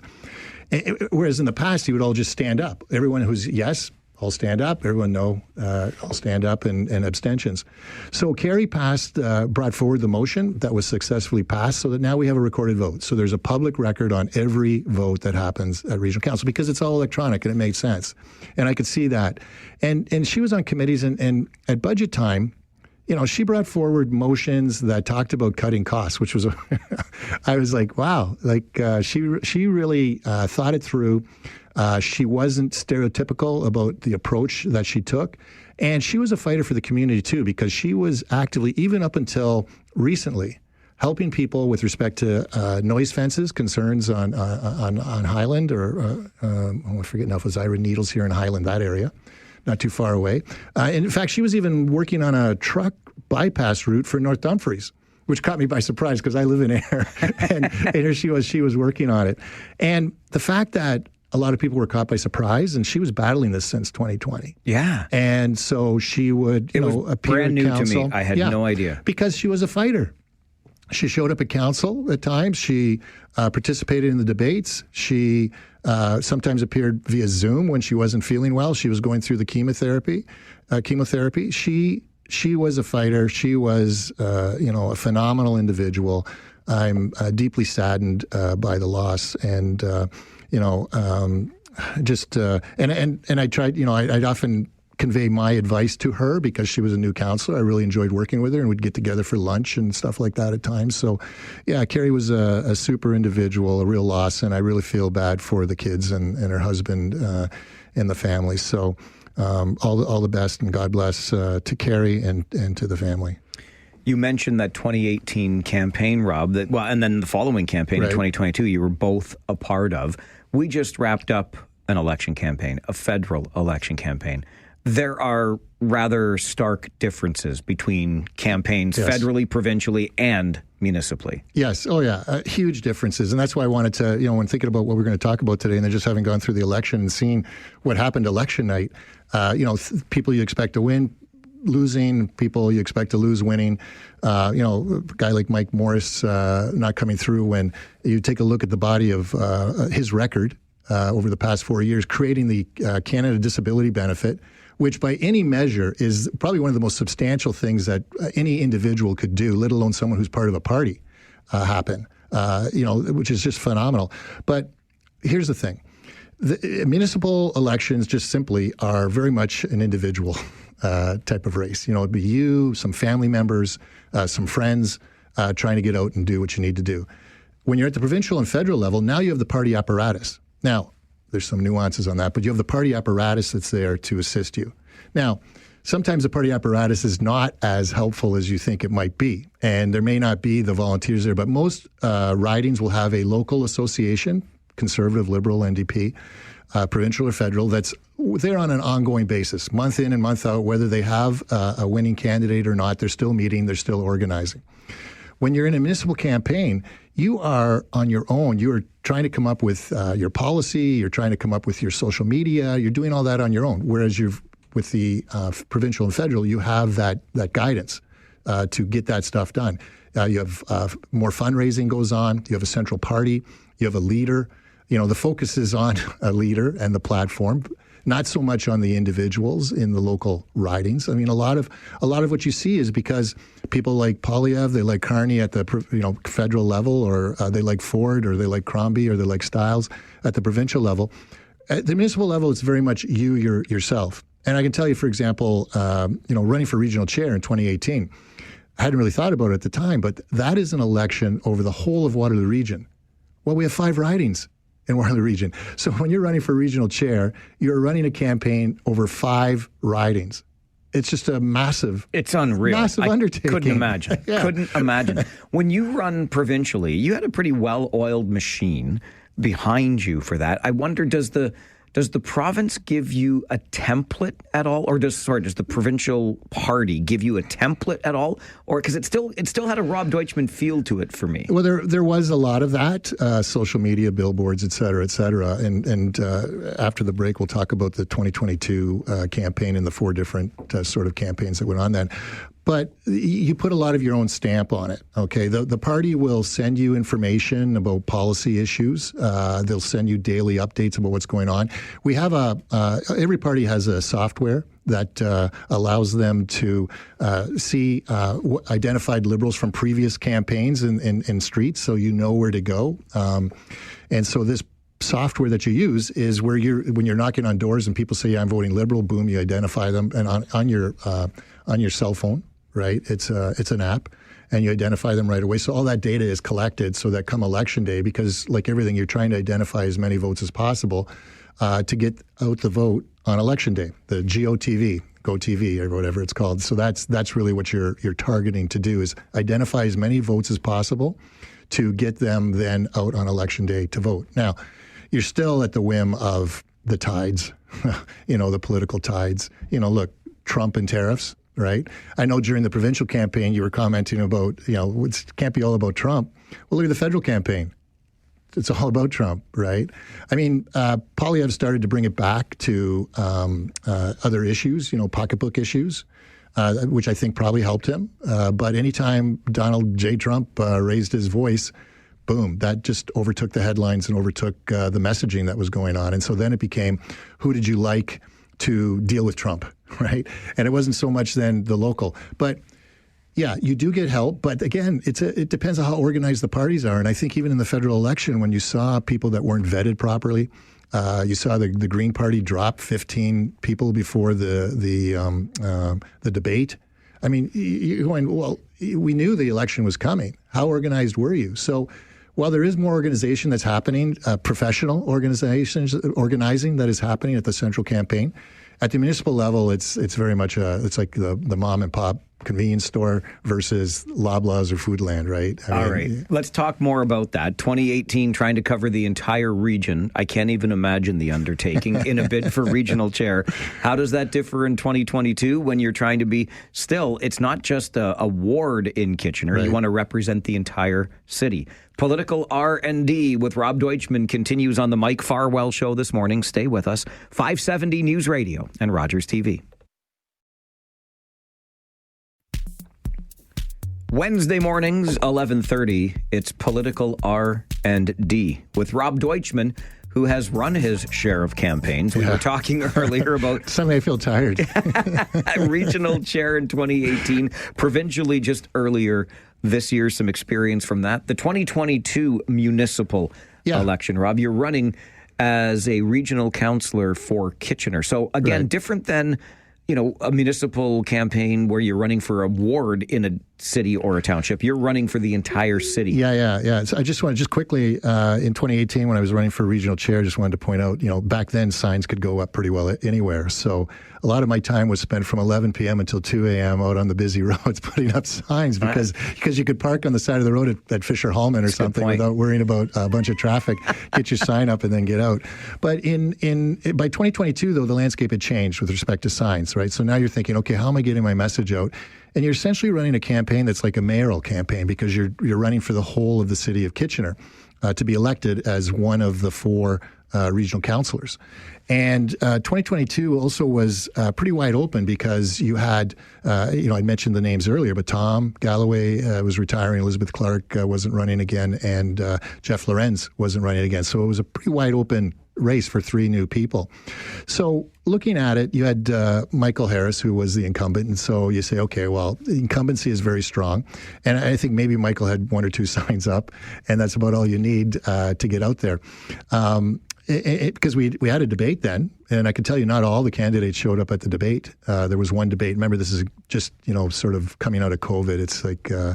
how are we doing this? And we were masked up and stuff like that. But it was still a debate that one group had put together versus 2018, which is pre-COVID, and we had all kinds of debates going on in the community. There's probably about 3 or 4 at least that happened versus one that occurred in 2022. And Colleen James was running, and Colleen's approach, she had a team. People, so she was able to get out and knock on doors. But she also had a good network of contacts because she was involved in a lot of organizations in the community. Oktoberfest, for example, and those sorts of things. So a lot of people knew Colleen from the work she was doing. She also had her consulting company, Devonify. And so when you're doing those sorts of things, you're networked in the community. That really helps you because people see that you are taking on roles of leadership and service in the community and want to see you then become a counselor. And I can tell you through my podcast that that's a common theme. A lot of people, when they're involved with their local community association, get as the Honorable Patrick J. Flynn would say, the tap on the shoulder to run as a counselor. And that's... I miss him. Yes, totally. And that's where Carrie... Carrie was a surprise for me in 2022, pleasant surprise, because she didn't really, to me, campaign a lot, but I didn't run in the same circles as her. And I later came to realize that she was very connected through that whole, I'll call it the Stanley Park Mafia. Because she was heavily, that Stanley Park Community Association is something else. Yeah, and then I look back at the results from 2018, and she came in, like I said, she came in 5th. So, she had over 11,000 votes. So there's 11,000 people that are going to remember you the next time you're running. And so that's a great base to build on. So she had that base to build on. It's almost like being an incumbent, but you weren't there all the time. But at least people who are voting now are looking at that list. They're not seeing the regular, usual names. And they see Carrie's, which was because it was Williams, she's at the bottom. They could see that quickly, and she ended up coming in third. And then Stanley Park Mafia. Yeah, and then no offense to anybody there, it's like the moms and the moms and tots and all that sort of stuff. They were tight, very tight. It, yeah. And she was very active in that organization. Matt ran a campaign, which was a more traditional campaign, and it gets to sort of like Ashland Clancy, for example, when she ran municipally.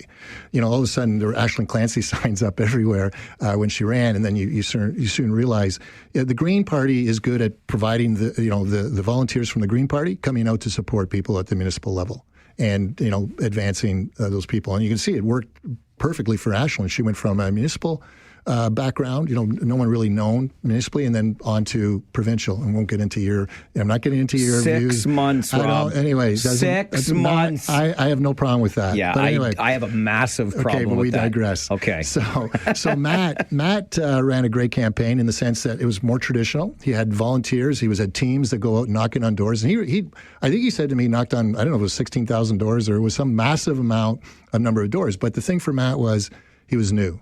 Okay, Carrie had run before, and so this was her second time around. She had the strong connections in the Stanley Park area. She had 11,000 people that had voted for her before. Now, what did Rob Deutschman do? So you ran for chair 4 years ago. You're the former mayor of North Dumfries. That's right. So people knew me from that. They know me from advertising on a radio station that has decent coverage in the community, and being. They knew you as Matt Sopp's uncle. Yeah, Matt Sopp's uncle. Yeah. So my campaign, knowing that I couldn't put signs up, and I'm thankful that I don't have to go through that, although I still think signs are important. But I just went with billboards. I acquired about 7 or 8 billboards, put my name up all over the place, advertised put a plug in for Kitchener Citizen. It's a newspaper that goes to every home in Kitchener, or 60,000 homes in Kitchener. Yeah. And did it on that. Did it on my name, my reputation, and what I've done before, and just letting people know through this mass media that I was running. Because look, Mike, look what happens in our elections, provincial, federal. How many times do we say, the member for the Progressive Conservative or the Conservative Party didn't show up at a public debate? And we say, that's outrageous.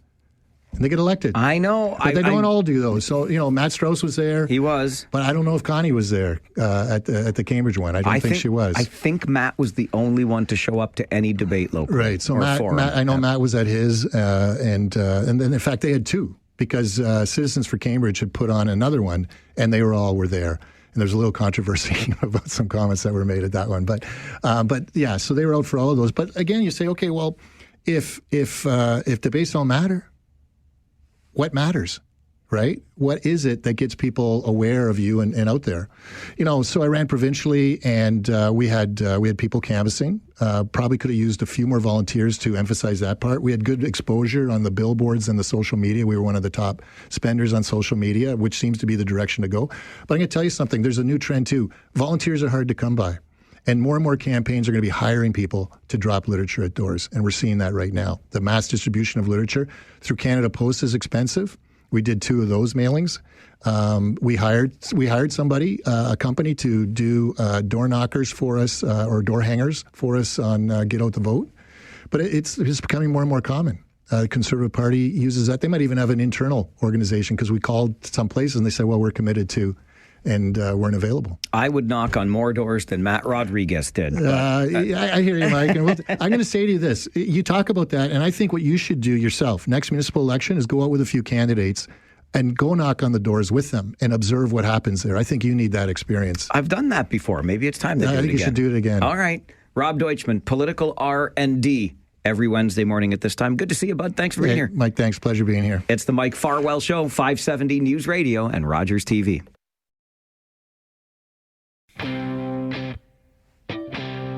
I'm still thinking about a lot of things following our federal election. If you are Mark Carney, are you trying to bring some of the NDP members elected across the floor to join your party?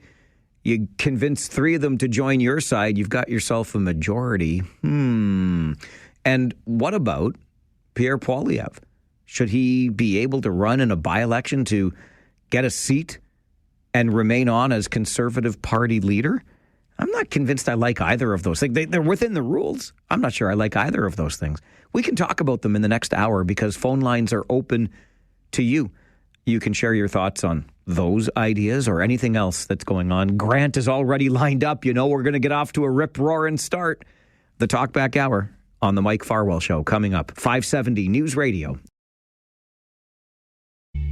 Take out the papers and the trash, or you don't get no spending cash. If you don't scrub that kitchen floor, you ain't gonna rock and roll no more. Yakety yak. Don't talk back. Just finish cleaning up your room. Let's see that dust fly with that broom. Get all that garbage out of sight, or you don't go out Friday night. Yakety yak. Don't talk back.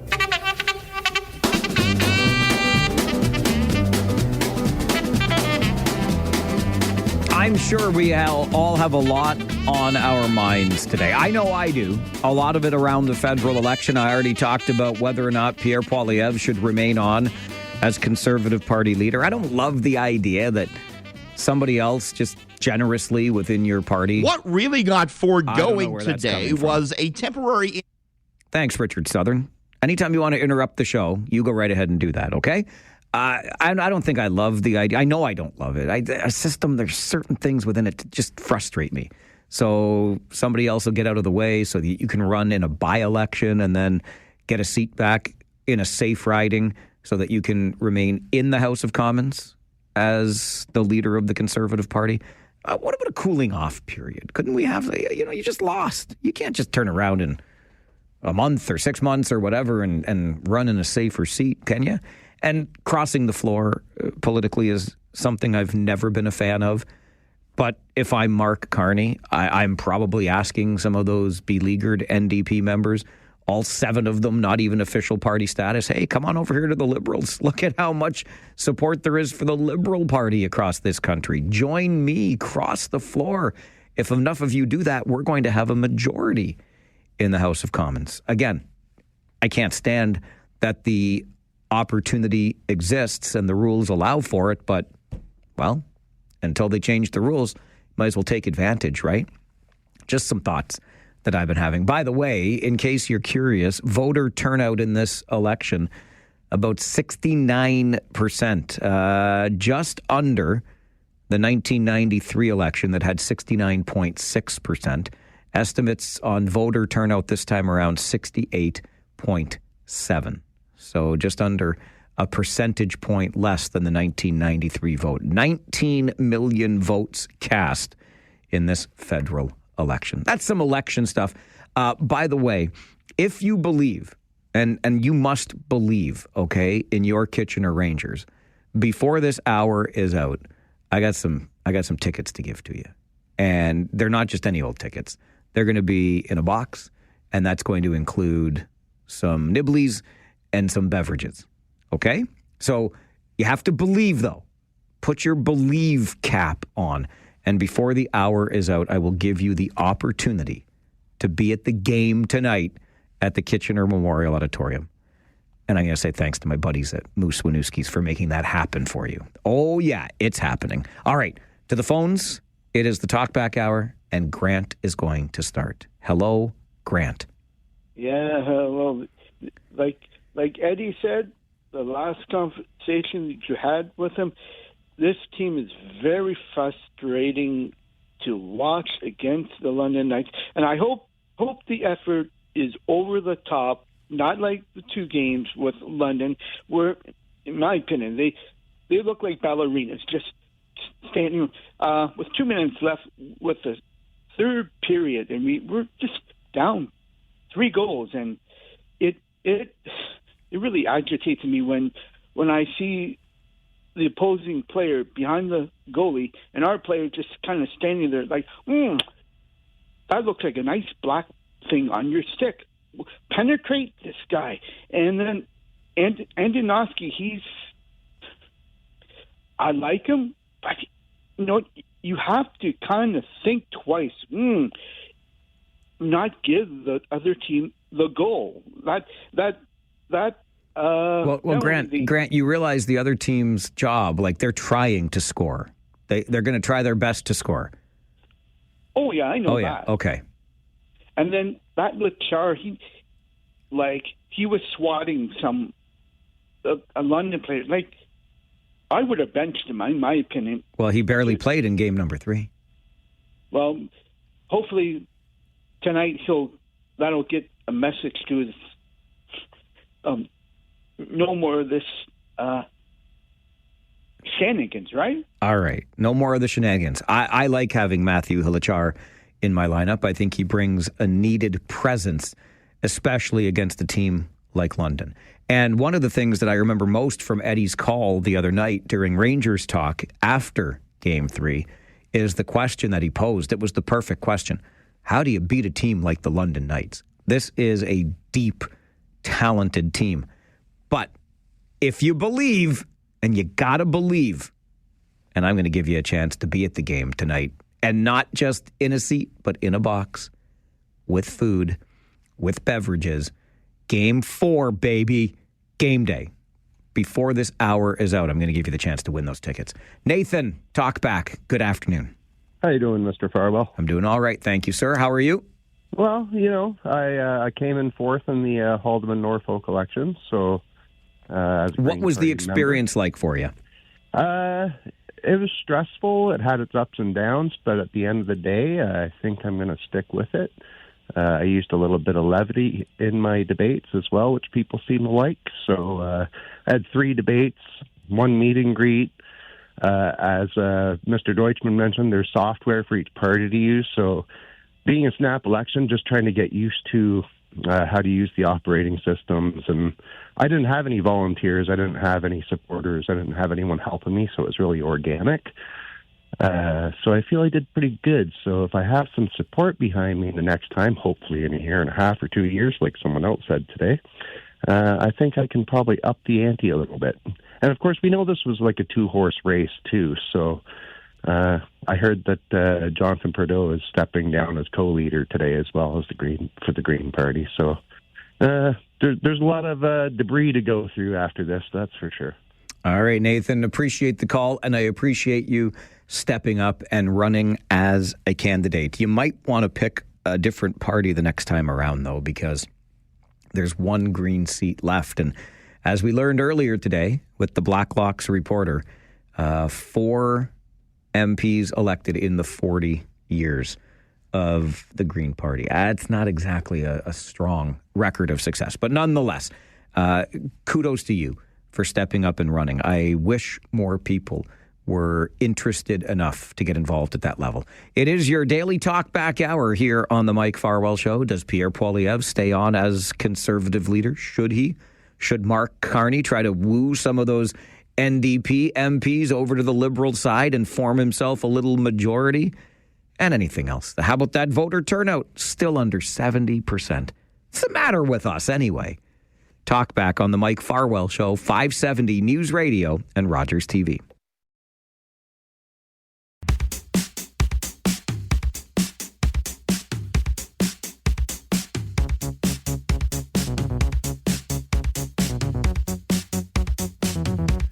How long has it been since I've said something deeply unpopular on this show? 5 minutes? 10? No, I mean it. Deeply unpopular. Here's something that's been on my mind. And I have my friends in Halifax to thank for reminding me that I gotta get this off my chest. I have to say it. And I won't even apologize in advance if it does offend, because I think anybody that does that knows they're about to say something that will offend people. And are you really sorry for it? I'm just going to speak my truth to you in this regard. But if you heard earlier, and just by way of recap, in Halifax, I know I'm going several provinces over to our right, but bear with me here.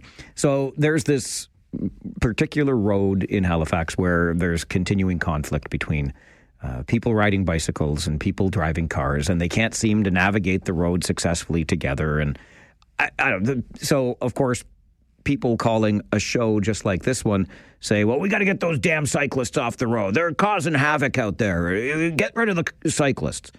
And then a counselor in Halifax said, well, I would be happy doing the opposite, actually. And I will quote, I would be fine with removing the cars from this particular road. If drivers are unwilling to follow the law, then maybe we should remove the drivers. I don't think he was being completely serious there. Obviously, he is pro-cycling community and is sticking up for those people who are the more vulnerable road users. But this is what it reminds me of. And I've been thinking about this quite a bit as I make my way around our community today. And I walk pretty regularly with Rosie the pandemic pup. I am primarily a driver.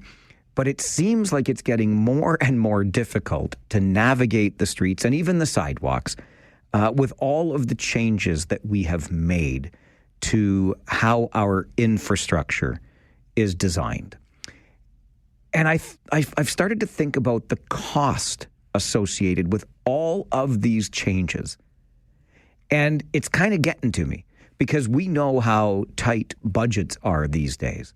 And even let's focus municipally here, okay? Do you think a few roads, and by a few I mean more than a few, could use some pretty serious pothole repairs? Right? Do we have the money for it? Do we have the money to upgrade the road network so that it does operate better? Or have we invested so much money in these other things, the designs of these roads? I'll go back to the city of Waterloo, even though it didn't end up happening to the extent Waterloo wanted it to happen. But they were talking about lowering speed limits on so many streets to 30 kilometers an hour. They didn't lower it to 30 on that many streets. But when they were talking about it, the estimated cost of just changing the signs was $500,000. That's just the signs. Now, think about all of the other things that happen when roads are reconstructed and this infrastructure is added and these traffic calming measures are put in place over and over and over again. How much do you think the sum total of all of these initiatives has been? And I'm going to come back to, and this is where it gets unpopular and, well, brace yourself, I guess. But why? Are we using any data at all to drive these decisions? Or are we just acting on emotion here? I get it.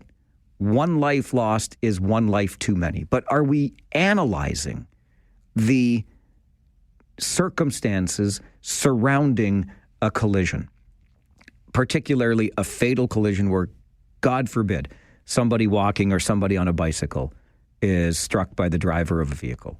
What circumstances led to that?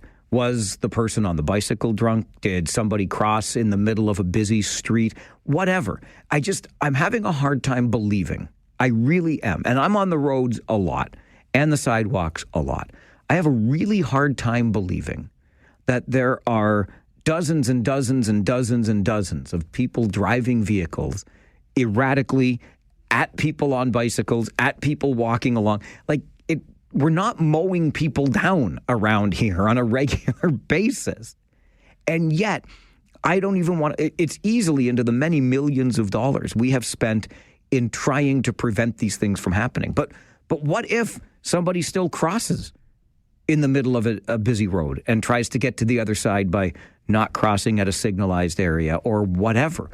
What happens if the person on the bicycle makes an unpredictable maneuver? What are we doing here? I'm just not seeing it. I'm not seeing the behavior that would lead to the many millions of dollars that have been spent trying to, quote unquote, make the streets safer. Safer than what? What were the circumstances? Did a human make a mistake? Because humans tend to do that from time to time. I'm starting to think this is a little bit like what Kitchener Mayor Barry Verbanovic said banning fireworks was. Government overreach. We're trying to protect us from our mistakes. We're trying to protect us from ourselves. And guess what? We're still going to make the mistakes. So why have you spent the millions and millions of our dollars? I think they could have, I'm sorry. I think they could have been better spent. That might be my most unpopular opinion in at least 5 minutes. I don't know. But I find it exhausting, and it's really getting tough to get around these here parts. It really is. This is the Mike Farwell Show. Your 12 o'clock talkback hour continues. 570 News Radio and Rogers TV. All right, let's get right back to the phones. We do want to hear your opinions on Talkback. Bill, good afternoon. Yeah, I just want to say I agree 100% with what you just said about the speed limits. How much money is wasted. Also, take a look at East Avenue from Crew to Frederick. Exactly. How much Yes. do they spend on those? Right. Bike lanes? I assume. That just drives me nuts. I don't think anybody in the city planning department has any clue. And that's all I got to say. Thanks. No, thanks, Bill. Yes, and it's not, that's my point. It's not just the speed limits, right? I'm noticing everywhere I go.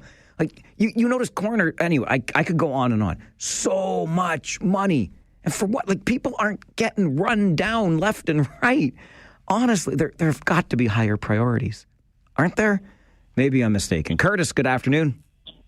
Afternoon, Mike. I'm going to assume that you're a well-known person in the area, correct? Sure. What's that got to do with the price of tea? Well, it's got nothing to do with the price of tea. What my point is that you know quite a few people that you get answers for your viewers on how much this all costs, especially when it comes to these municipal signs and especially speed signs. It would be an exhaustive accounting, though. That's kind of my point. Right? Yeah, but you're the go-to guy. You know these people. You talk to them. Why can't we get a straight answer on what the actual cost is to the public?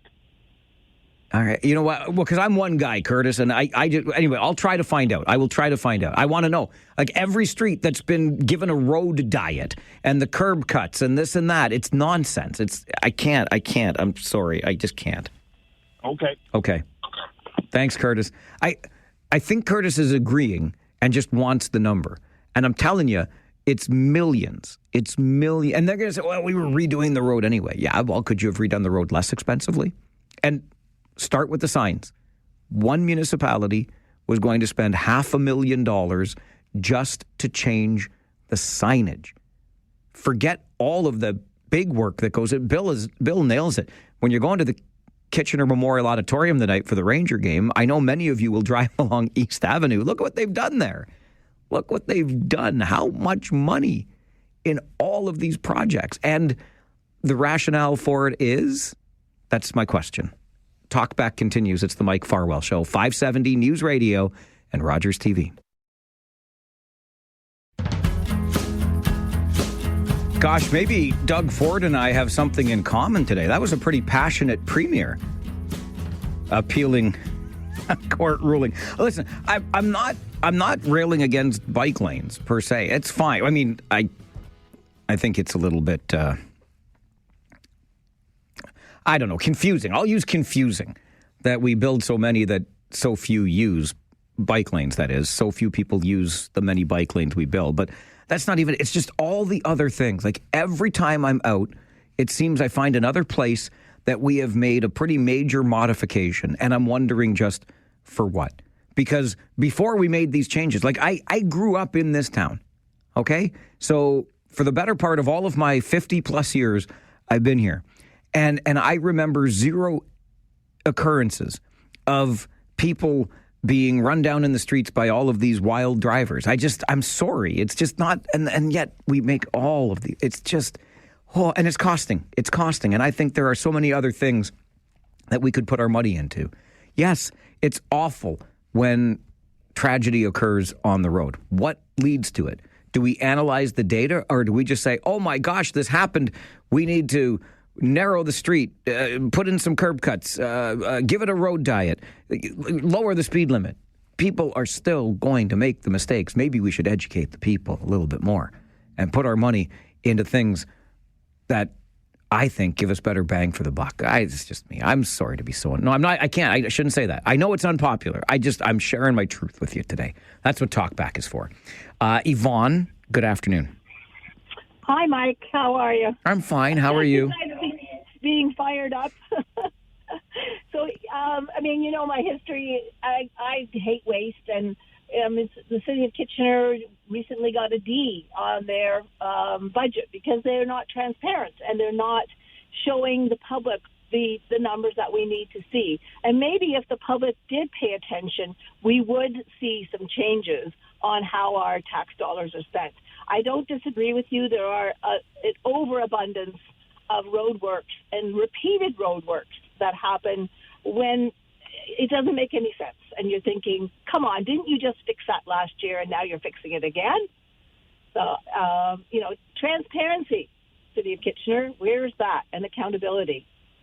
Thanks, Yvonne, for the call. And I would echo that across the region, not just in Kitchener. And the report card, I read the story about the report card. I take it with a grain of salt because really what the report card was looking for was a specific way of sharing information with the public. I think generally we're doing pretty well across the region. Could we do better? I think we always should strive to be doing better. But to Yvonne's broader point, and Curtis challenged me on it before, I should probably take him up on that. Let's get through the hockey season. Let's get through the fundraising campaign I'm about to start. Listen to me make excuses. I'm just going to spout off my mouth and not do anything about it, right? Curtis, I'm going to look for some of those answers because I know it's in the millions of dollars, many, many millions, region-wide. And you see some of these, like my favorite ones are these quiet little, is it Bedford? Down by Ottawa and Cortland, right? Which they've turned into some kind of like cycle track, cycle connection link. You didn't need to do anything. There were hardly any cars used the street anyway. But you put money into that. My parents' neighborhood. Oh my goodness! Now I'm getting going again. My parents' neighborhood. I tried to drive to my polling station the other day, and I got wound around this goofy island median in the middle of a quiet residential street because only bikes can go through there now. Only bikes. Because why? Because people were being... I grew up playing road hockey on those streets.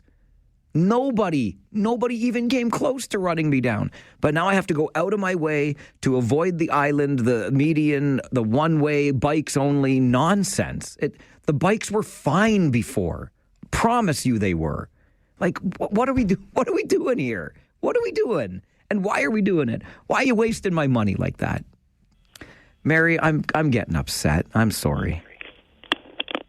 Hey, I'm with you, buddy. Okay, buddy. Well, listen. Yeah. Listen. Yeah. That's not the point I was going to make, but you've been on this bike business, or what they're doing. Why don't they spend some money and filling in the potholes? But it's because they spend too much money closing down streets so I can't drive on them anymore. It's so goofy.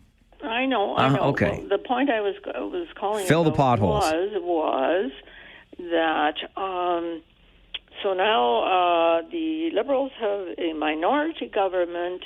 The NDPs don't have status. I think there's 7 members that got elected. So you're saying, and other people, the Liberals could woo them over. My point of this is, and it makes me really angry, we went out and we voted whom we wanted for. And we got a minority Liberal government. So just leave it the way it is, because that's what we voted for. Well, if you're going to let people walk over and make it a majority, that's not democracy. I'm sorry, it is not. You're right. Democracy. You're right. And I'm sick of it. All right, Mary. Go Rangers, go! Go Rangers, go!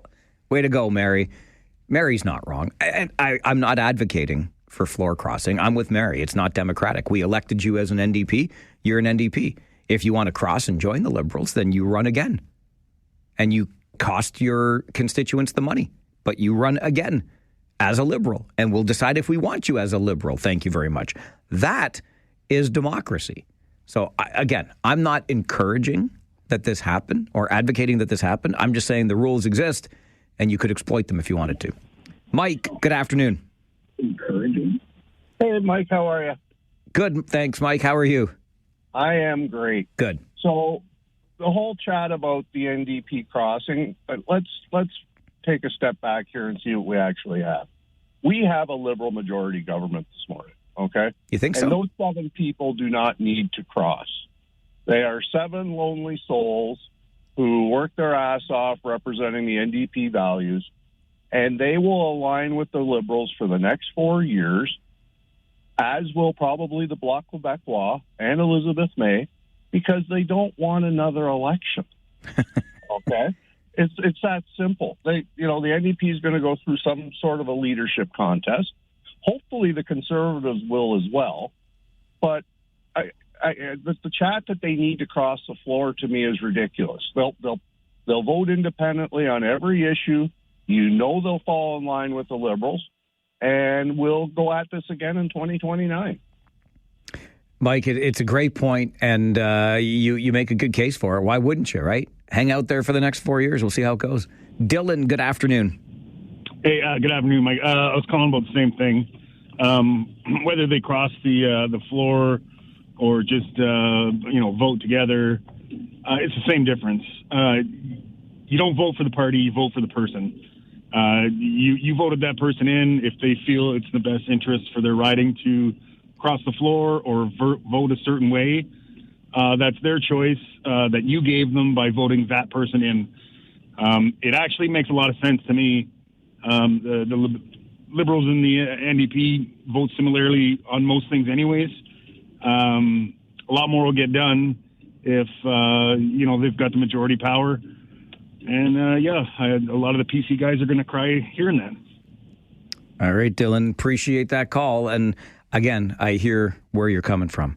All right, you know what? I think we need a bit of a palate cleanser here, if you don't mind the interruption. Pardon the interruption, as the Sports Talk TV show would say.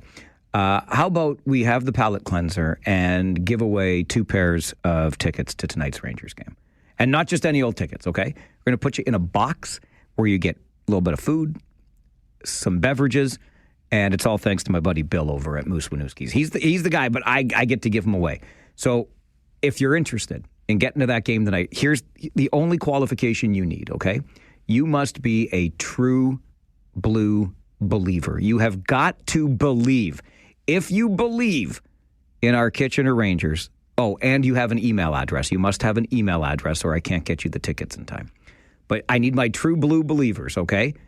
Believing that the Rangers will win tonight and then win on Friday and win on Sunday and win on Tuesday and come back in this series. I need my true blue believers. And I got 2 pair of tickets to give away to a box with Moose Winooski's tonight at the Kitchener Rangers game. Call now. Your chance to win coming up on the Mike Farwell Show, 570 News Radio and Rogers TV.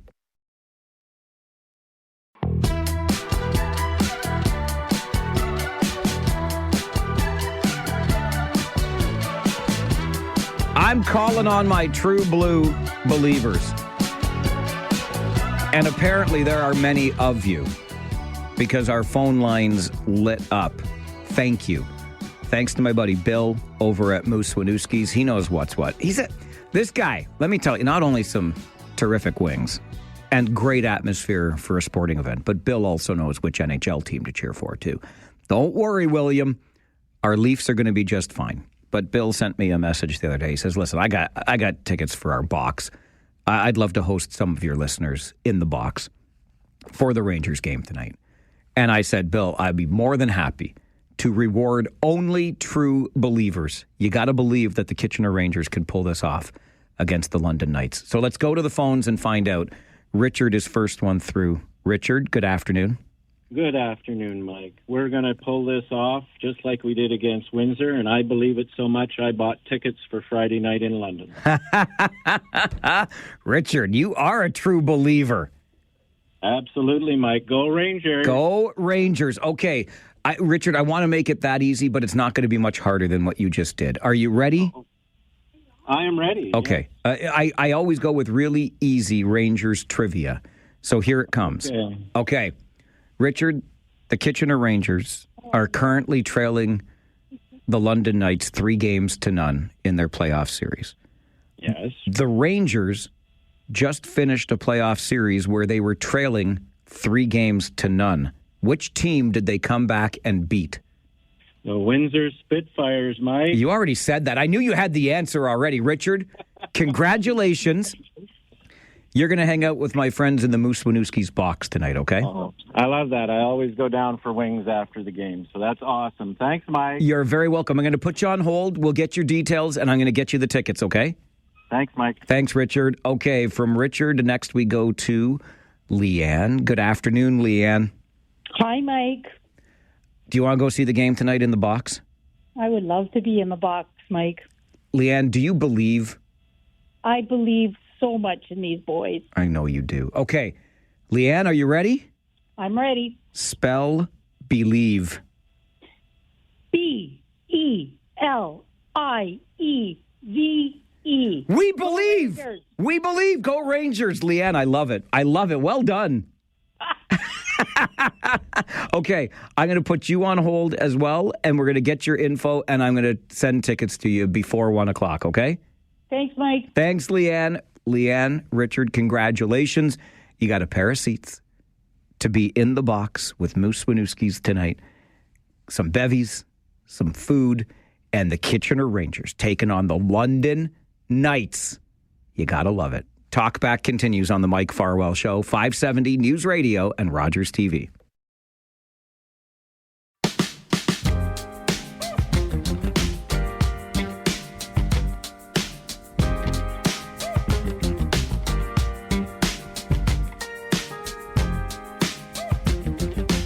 Final minutes of Talkback today.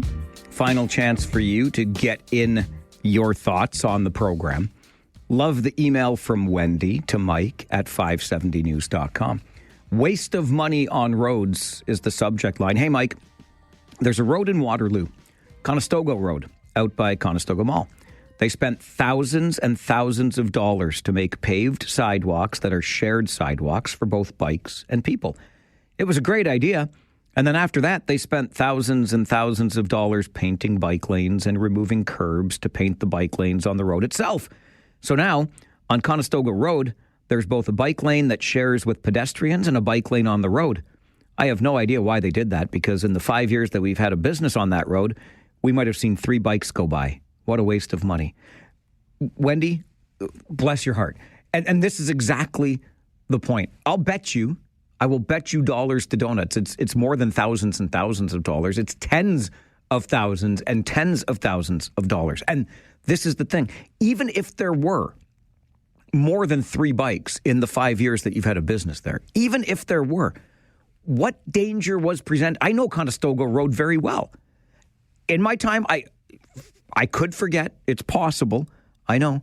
I'm not an elephant. I don't remember everything. But I'm trying to remember the day that the pedestrian and or the cyclist got crushed by one of those vicious vehicles on Conestoga Road. What is the motivation for these decisions? You could ride your bike or walk with your little feet, 2 feet in a heartbeat on Conestoga Road before we spent tens of thousands of dollars and tens of thousands of dollars putting this in. I don't understand. I'm sorry, I don't. And it's gone so far now. It's gone so far that I find it incredibly frustrating to get around this community. It really has. Back to the phones we go. Daryl, good afternoon. Hey, Mike, how are you doing today? I'm doing all right, thanks. How are you? Good. Quite the weather we had yesterday, eh? Where did it go? Why is it so damn cold today, Daryl? Yeah, I know. One temp to the next. Anyways, I was talking to a buddy of mine who also dairy farms up by Wellesley, and they were talking about that he got 0.6 of an inch up there with hail and all that. No way. Yeah, and he asked what we got down here by New Dundee, and I said the only thing we got was dusted like the Leafs. Go Rangers, go. Let's get a big win tonight, okay? All right, Daryl. Don't be picking on my Leafs, though. You be careful about picking on my Leafs there, Daryl. I appreciate the call. Bob, good afternoon. Good afternoon, Mike. Yeah, I just want to have a little fun here and see if you can get you always do a trivia question for the Rangers. Just remember, I make mine really easy, Bob. Well, this one's not going to be easy, but I can give you a hint. All right. What do you got for me? Okay. I was wondering if you knew the first captain of the Kitchener Rangers. Sandy Fitzpatrick. Boy, mighty proud. Thanks, Good Bob. job. Thanks, buddy. Okay, take care. You as well. I love me some Kitchener Rangers, and they got a big game tonight. And if you love you some Kitchener Rangers, well then, gosh darn it, join us at the rink. If you can't join us at the rink, join Paul Fixter and I for the Harris Law pregame show starting at 6:30 right here on your home of Kitchener Rangers hockey. Real quick to Mark. Mark, I'm running out of time, but I got time for you, pal. Okay, real quick, Mike. I called in for those Ranger tickets. Yeah. And I think, I do not have an email address. I know. So, I used to pick up tickets at the station. That doesn't exist anymore. That really sucks. I Mike. know, Mark. I know. Listen, I feel for you, brother. I do. I'm sorry. The only way I can get you the tickets is to email them to you. There's no physical ticket. You got to have an email address. I know. I feel bad because I know you're a big Rangers fan too. But you know what, buddy? 6:30 pregame. The Harris Law pregame show. Paul Fixter and I right here tonight. Rangers hockey. My name's Mike Farwell. Bye for now.